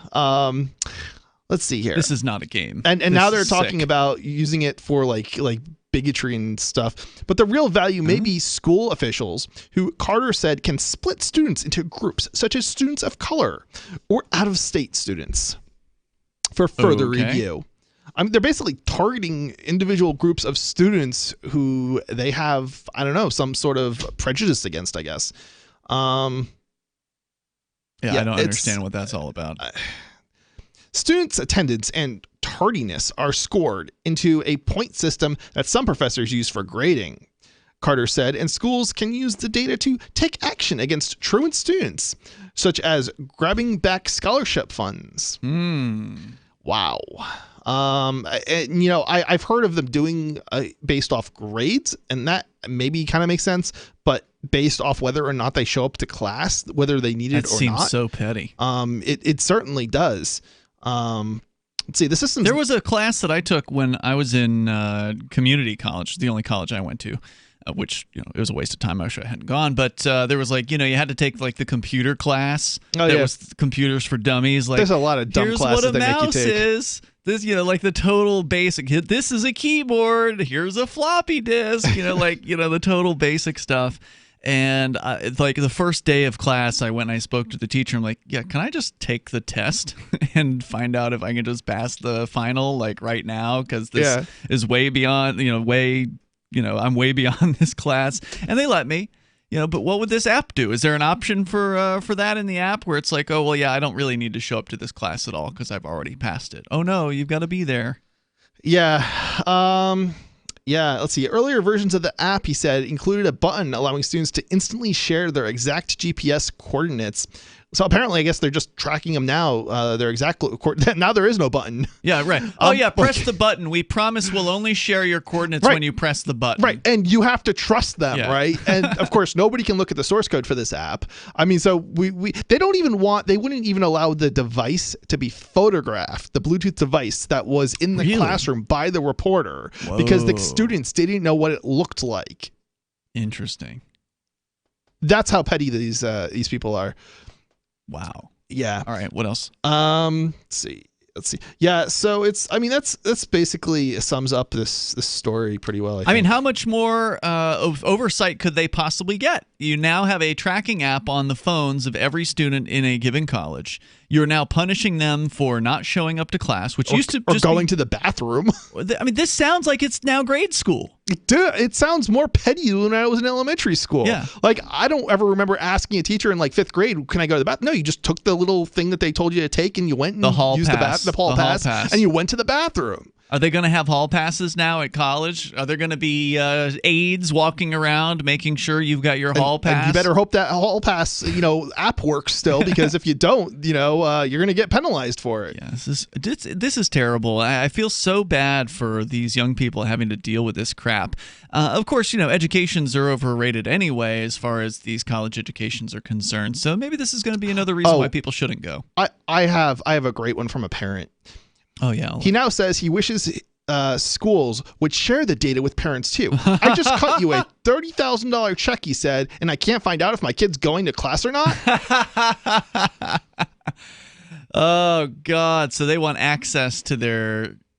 Look, they're not your kid. I mean, they're your kid technically in that you had them as a child, but they're not a child anymore. And this, to me, is one of the most bothersome things. And I touched on it earlier, but we didn't get into it. Now that you've finished the story, I think we should get into it a little bit more. Sure. This idea of the childification, the overprotecting, trying to treat young people as though they're children for as long as possible, protecting them from being able to make decisions for themselves and suffer the consequences from these actions. I am very upset or offended by these things. I think it's very offensive. Tragic. Even as an adult, I'm offended. Yeah, I think it's tragic because I think that any young person who is prohibited from becoming the person they want to become by some stupid laws or some overprotective college or overprotective parents is tragic for that person because they're suffocating the potential of that individual. And the most recent example of this is the raising of the smoking age from 18 to 21. Now it's going to be nationwide. I'm still upset about the driver's license. They keep increasing the age for the driver's licenses. There's more on the way. We'll talk about it. It's Free Talk Live. Would you like to get back that full head of hair from years past? Now, there is Reveal. Beverly Hills celebrity dermatologist Dr. Nathan Newman took nearly a decade to develop Reveal from natural botanicals to return to a full-body head of hair. Reveal for men and women with a 30-day money-back guarantee at gcnlife.com or toll-free 844-443-6637. 844-443-6637. Reveal at gcnlife.com. To heal Hebo Tea Club's original pure Pau d'Arco Super Tea comes from the only tree in the world that fungus doesn't grow on. So it naturally has antifungal, antiviral, antibacterial, anti-infection, anti-inflammation, and anti-parasite properties. But maybe more importantly, to Hebo Tea Club's original pure Pau d'Arco Super Tea builds corpuscles in the blood which carry oxygen to our organs and cells. Our organs and cells need oxygen to regenerate themselves. The immune system needs oxygen to develop, and cancer happens to die in oxygen. The tea is great for healthy people, and it can truly be miraculous for someone fighting a potentially life-threatening disease due to an infection, diabetes, or cancer. Hebo Tea Club's original pure Pau d'Arco Super Tea is only $34.95 plus shipping. Order now at shopsupertea.com or call 818-984-6100. That's shopsupertea.com or call 818-984-6100. Shopsupertea.com. Most of you know that heart disease is the #1 silent killer in the U.S. What if I told you for just $54.95 a month you could fight against heart disease naturally? At Heart and Body Extract, we've been helping thousands of people get back to a healthier heart. Don't just take my word for it. Check out all of the success stories at hbextract.com, or to order, call 866-295-5305. That's 866-295-5305. hbextract.com. Don't risk it when you can take charge of it. The Free State Project has reached its goal of 20,000 liberty lovers who've pledged to move to New Hampshire and get active to achieve liberty in our lifetime. Perhaps you're trying to figure out what part of New Hampshire should be your destination. If so, consider Keene. You'll find more than 150 reasons to move to Keene at move.freekeene.com. Keene is famous for its historic, publicity-generating activism, as well as being the liberty media capital of the world. It's home to freekeene.com, New Hampshire's destination for liberty activism, news, and opinion. For years, we've been compiling over 150 reasons to move to Keene at move.freekeene.com, where you'll learn about some of what's happening here and what makes Keene a great place to live. If you love liberty, you'll probably enjoy anywhere you end up in the Shire. But do your due diligence first. Please visit move.freekeene.com for the full list of over 150 reasons to move to Keene. That's move.freekeene.com. The LRN.FM social media channels have been revamped. We've eliminated Facebook and focused on other platforms like Twitter and Mastodon, the decentralized alternative to Twitter. On our accounts, you'll find posts from multiple LRN.FM show hosts together in one place. Follow us on Twitter at twitter.lrn.fm, or better yet, move to the decentralized Mastodon social media platform at toot.lrn.fm, toot.lrn.fm. I think you'll like it. Bitcoin.com has launched a trading platform at local.bitcoin.com, allowing you to buy or sell Bitcoin Cash via dozens of payment methods like PayPal, Venmo, bank deposit, remittances, or meeting in person with cash. There are no ID requirements to sign up for and use the site, and all communications between buyers and sellers are encrypted. Finally, a global trading platform that respects your privacy. Visit local.bitcoin.com to get started trading Bitcoin Cash. local.bitcoin.com. What's up next? Visit the Liberty Radio Network program guide to find out at shows.lrn.fm. That's shows.lrn.fm.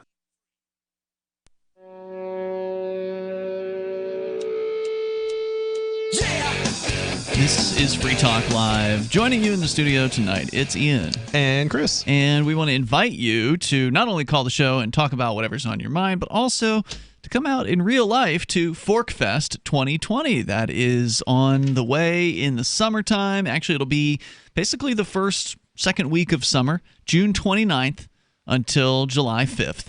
And it's going to be at Rogers Campground in the beautiful White Mountains of New Hampshire. It is just a stunning location to spend some time. If you've never been there before, you really ought to come out and check it out and spend some time with other freedom-loving people, because that's what ForkFest is all about. It's a decentralized libertarian camping festival. It's going to be year number 4 in 2020. So this year was the 3rd year, and this was the final year that ForkFest came before the Porcupine Freedom Festival. In 2020, ForkFest will be coming after the Porcupine Freedom Festival, and that's a big change. Some people are calling this ForkFest for the flippening, suggesting that this may be the year that ForkFest surpasses the Porcupine Freedom Festival in attendance. I feel like that's optimistic, but then again, I didn't expect as many people showing up this year. It has like doubled every year. I mean, maybe even tripled. Yeah. But it was big this year, and there were multiple food vendors this time, whereas the previous year there were like none.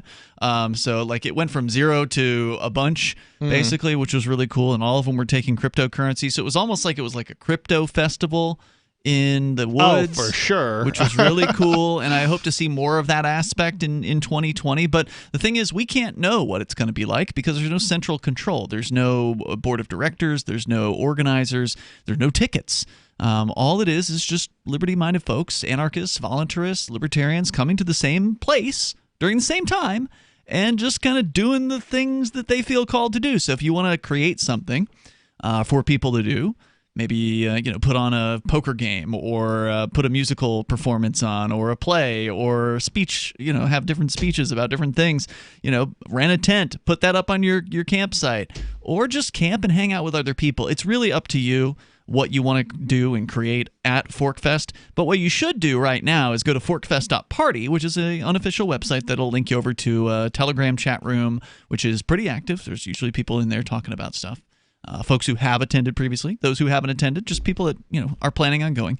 There's also a ForkFest forum, not as active as the chat room, but then again, these are just options for you. Forkfest.party. Mark your calendar now, June 29th until July 5th, and go ahead and contact Rogers Campground as soon as you can and lock in your campsite.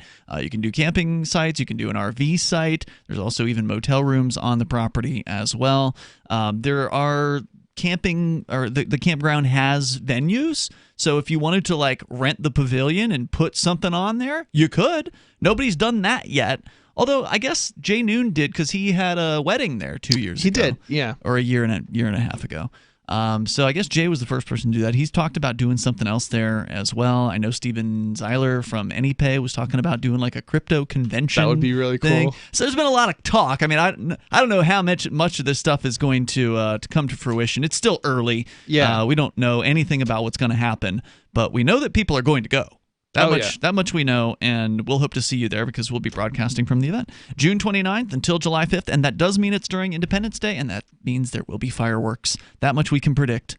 Does that mean we'll be independent after I wish. After ForkFest? Maybe you'll feel a little more independent, but time will tell.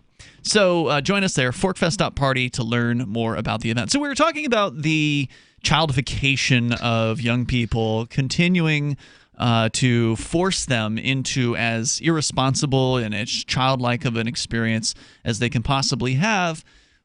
And I find this so objectionable and so tragic. And the most recent example, of course, is the raising of the age of nicotine purchasing from 18 to 21. We've seen it happen in certain states, but now it's going at a national level. It's been passed as of last week, I think it was actually last Friday when Trump signed that piece of legislation. So that's a thing now. And I remember a year ago, I think it was here in Keene, New Hampshire, there was a similar proposal to raise the age of purchasing or sale of nicotine products from 18 to 21. I believe you were at that hearing. Yeah, a bunch of us went to the hearing and objected and spoke out against it, and they still did it anyway. And we and what I wanted to bring up about that was do you remember the guy who was from Keene High School? He was fairly tall. He was 18, I think, years old. He was a senior in high school. And he came to this hearing to speak, and he was speaking in favor of the raising of the age. Yeah. And his whole and by the way, the video's on the Free Keene YouTube channel if you want to see this for yourself. But it was just so sad to watch because he got up there and talked about how his fellow students at the high school are using vaping products and smoking cigarettes, and he basically referred to them as children. He referred to them as kids. And acted as though they needed to be told what to do, and that they're just so young and impressionable and blah blah blah. It was just this whole speech about. I thought the kid was an talking about elementary school, like, that's or what something. He was sounding like. Yeah, that's the way it sounded like. It very much was like, "What is wrong with you?" Yeah, it was just so sad. And it does make me wonder how many of his peers share his belief system. I suspect not. It sounded like I've seen this before. It's basically parents taking advantage of their kids and using the kids to sell. They don't like it when you use kids to politicize, but they have no problem doing it themselves. Okay, but that you usually see with young children. You see like a parent bring them to a protest or something like that. It works with high school kids just as easily as it works with, kids that are younger than that. Maybe he was there with his parents, but he's 18 years old, a legal adult, certainly old enough to make his own choice to say, "Mom, Dad, I'm not going to do your bidding here," or whatever. I don't think he had the screws put to him or anything like that. I think he was there of his own volition. He was there to say the things that he believed. Now, maybe his parents inculcated him with those beliefs, and he took them in. But at age 18, you should know better and be able to make a decision and speak for yourself. So I'm taking him at his word that was his real opinion. Oh, I'm actually thinking of I think there was a girl actually that I'm thinking of. They had a young girl. Yeah, it wasn't actually the guy that I'm thinking of, but still, the guy was still similar in terms of his. Yeah, he was a total, statist, basically, getting up there and trying to claim that 18 and 17-year-olds, these people who are able to make plenty of decisions for themselves, can't make this one decision. I feel like he was very impressionable, but I wouldn't necessarily make that claim of other kids that were even younger than him, if that makes any sense. I'm not sure what you're referring to. So, there are some people who are very impressionable, like even as adults. Sure. And I think he was one of those people. Maybe. Yeah. That doesn't make it any less sad. It is. It's absolutely sad. A lot of adults are like that, unfortunately. But he's obviously not, yeah. But it makes me wonder how widespread that particular belief is. Because, when I was that kid would have been an outcast. There's no way that other high school kids would have agreed with him on that. Yeah, I don't know. I don't know. I think he wasn't. I don't remember if he said that he was like one of those student government people or something. I feel like he had some sort of claim. Oh, he had to be. He definitely was one of those kids that stuck out and probably was picked on, and who knows what else for, basically sucking up to the principal or whatever, or teacher, or whatnot. So the reality is that young people are able to make decisions for themselves, and when they're given the freedom to do that, then they can blossom into adults at a younger age. They don't have to be childlike at age 21, which seems to be what these people want. They would love to raise the age even further. They would love to overprotect these young people all the way through college. You've got these helicopter parents. Have you heard of this term, the helicopter parent? Who are known for coming to the college with their kids and coming to the various different seminars or whatever that they have to attend, just holding their hand the whole way. Okay, honey, we'll be here if you need us. And just overprotection. You're not helping your kids. You're not helping them grow in that way. You have to get out of your comfort zone in order to have growth in life. And if your parents are constantly flitting about hither and thither and, making sure to pad the way for you, you're not going to be ready for reality. I think there is to some degree, you make it sound like I think it's a lot worse than in some respects that you make it sound, and at the same time it's not quite as bad as you make it sound too. Yeah, I think it goes a lot further than you're making it out to be, because it's not just parents bringing their kids to schools to look at schools. It's parents the kid gets into the college, they go to the college, and then the parents are talking to professors, and that's what I mean, showing up and showing up to the school and talking to showing up on a first date, showing up at a job interview. I mean, that's what we've covered these helicopter parents before. These are all very, very bad things for the development of young people, in my opinion. Oh yeah, absolutely. Anyway, we're out of time for tonight. You can check more of Chris out on his show, Freedom Decrypted, at freedomdecrypted.com. It's probably not going to be tomorrow because you guys are traveling. Won't be a show tomorrow, but next week. Yeah, you can go and grab archives and catch up there. Video and MP3 and podcast all over at freedomdecrypted.com. In the meantime, we'll see you online at freetalklive.com and on the Discord server at discord.lrn.fm. Anarchapulco is the world's foremost conference for voluntarist thinkers and activists, held in beautiful Acapulco, Mexico. Share ideas on how to live free and escape the clutches of the state. Their unparalleled lineup of speakers will discuss entrepreneurship, investments, politics, politics, philosophy, health, sustainability, lifestyles, and personal relationships. Stay in a world-class resort and enjoy the sun and beaches. February the 13th through the 16th, visit anarchapulco.com for early bird pricing and 10% off with coupon code FTL. Free Talk Live is now on more than 200 radio stations nationwide. We've had more than 18 million podcast downloads, and we claim millions of listens a month. We're a multimedia ad venue with print, email, web, and terrestrial radio marketing platforms. We strive to have ad packages that cater to advertisers big and small. Contact me today at marketfreetalklive.com to see what we can do for you. Marketfreetalklive.com. If you're a local advertiser, contact this station. But if you can service a national audience, contact me, marketfreetalklive.com. I'm crazy about My Magic Mud. This is the most important oral care product created this millennium, and I'm not kidding. We all have different opinions on politics and issues, but we all have mouths. And I want yours to be as clean as possible, with teeth as bright as they were meant to be. I will never be without My Magic Mud. It's a little surprising, but man, does it work. If you only listen to one thing I say ever, go to mymagicmud.com and get 20% off with code FTL. mymagicmud.com, code FTL. Some of you asked, and now we've delivered. LRN.FM's live Keene, New Hampshire studio shows are now streamed in HD on Twitch. Visit our channel at twitch.lrn.fm and give it a follow. If you have Amazon Prime, you get one free subscription on Twitch. If you use it on our channel, Twitch will give LRN.FM a monthly piece of your Prime subscription cost. So please watch, follow, share, and subscribe to twitch.lrn.fm. That's twitch.lrn.fm. The latest episode of Questioning Authority is next after the news on the Liberty Radio Network at LRN.FM. This is the Liberty Beat, your daily source for Liberty news and activist updates. Produced in partnership with SNLS News and listeners like you. Online at libertybeat.news and snls.news. I'm Mick Murrow with your latest edition of the Liberty Beat. Gold is trading at $1,510, silver at $17.89, and Bitcoin is trading around $7,364. Today's prices are brought to you by InnoScale. Take off with Managed Cloud. Looking for a safe, secure way to store your important files online? Let InnoScale handle it for you. Their high-availability cloud servers are the perfect solution for clients needing one or more secure, scalable servers with built-in hardware failover protection. For details, see them online at innoscale.net.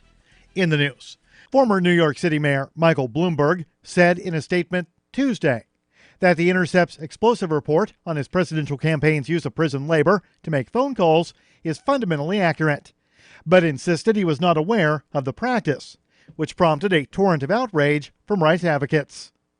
The Intercept reported Tuesday morning that Bloomberg's presidential campaign contracted the New Jersey-based call center company Procom through a third-party vendor. Procom runs call centers in New Jersey and Oklahoma. An anonymous source told The Intercept that people incarcerated at the Dr. Eddie Warrior Correctional Center, an Oklahoma women's prison, were making calls to California for Bloomberg's campaign. Bloomberg's campaign said it ended the arrangement with Procom Monday, after The Intercept inquired about the use of prison labor. The Liberty Beat is sponsored in part by Brave Botanicals. High-quality kratom and CBD at reasonable prices with excellent customer service. Brave Botanicals is activist-owned and mission-driven and believes so strongly in the power of kratom, they're giving it away for free. Just go to freeounceofkratom.com for a free ounce of kratom delivered to your door. Just pay shipping. That's freeounceofkratom.com. This is the latest edition of the Liberty Beat. Find us online at libertybeat.news and snls.news. Your news now continues. Several large, non-government drones have been flying in what the Denver Post describes as a nighttime search pattern over northeast Colorado. With estimated wingspans of 6 feet, the aircraft have been covering 25 square mile plots of Phillips and Yuma counties every night, between 7 to 10 p.m. for around a week. Phillips County Sheriff Thomas Elliott said Monday, adding that they have received 9 calls about the drones since last week. The Mind Unleashed reports that several agencies, including the Sheriff's Office, the Army, the Air Force, the Federal Aviation Administration, and the Drug Enforcement Agency, say they have no knowledge of the mysterious aircraft or who is operating them.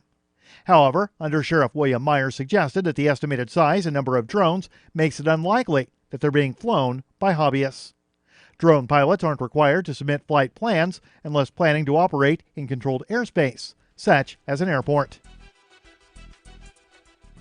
Prince Andrew just can't catch a break. Ever since the Duke of York was accused of raping an underage girl and attempted to explain why he remained friends with convicted pedophile Jeffrey Epstein during a disastrous television interview, things haven't exactly been going his way.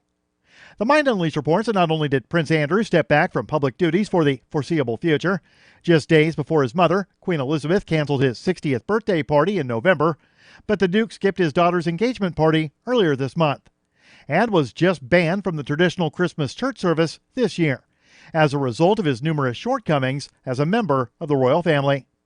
The disgraced royal was ordered to not attend the traditional Christmas morning service at a small church on the Sandringham estate, along with the rest of his family. Instead, he was ordered to attend an earlier service at 9 a.m. Andrew was photographed walking en route to the service along with his brother, Prince Charles.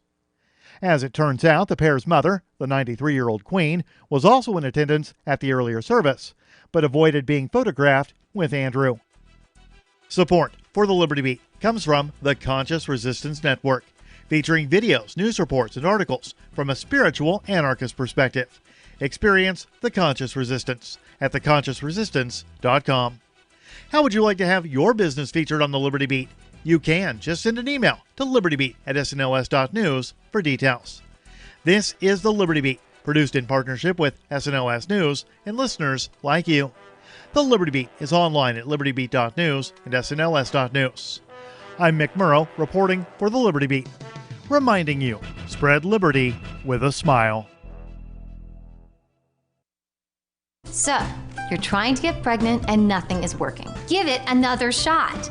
Because the key to getting pregnant is let people know you're trying, often and with great detail. By constantly announcing to your friends, family, and casual acquaintances that you're trying to conceive, you dramatically increase the chances of your partner putting a brand new bun in your oven. When I was trying for Lincoln, I made it a daily goal to bring up which position Hunter and I were experimenting with in every conversation I had.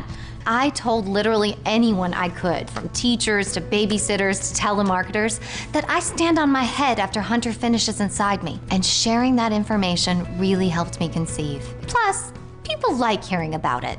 There's nothing to be ashamed of or hide. What your husband's unprotected penis feels like as he thrusts. How you'll whisper possible baby names in his ear as he ejaculates. These are perfectly natural things to bring up at an office party or to announce at the beginning of a flight. This is the Onion News Network.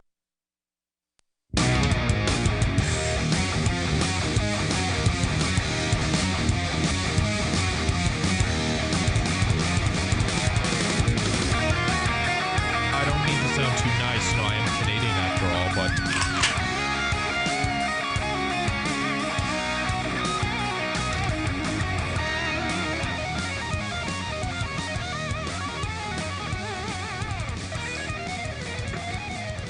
all right, and welcome back, everyone, to today's Questioning Authority Christmas special, and of course, I'm ironically festive today, and I don't really feel like making any sort of monologue other than I've just, for me, Christmas has lost all meaning.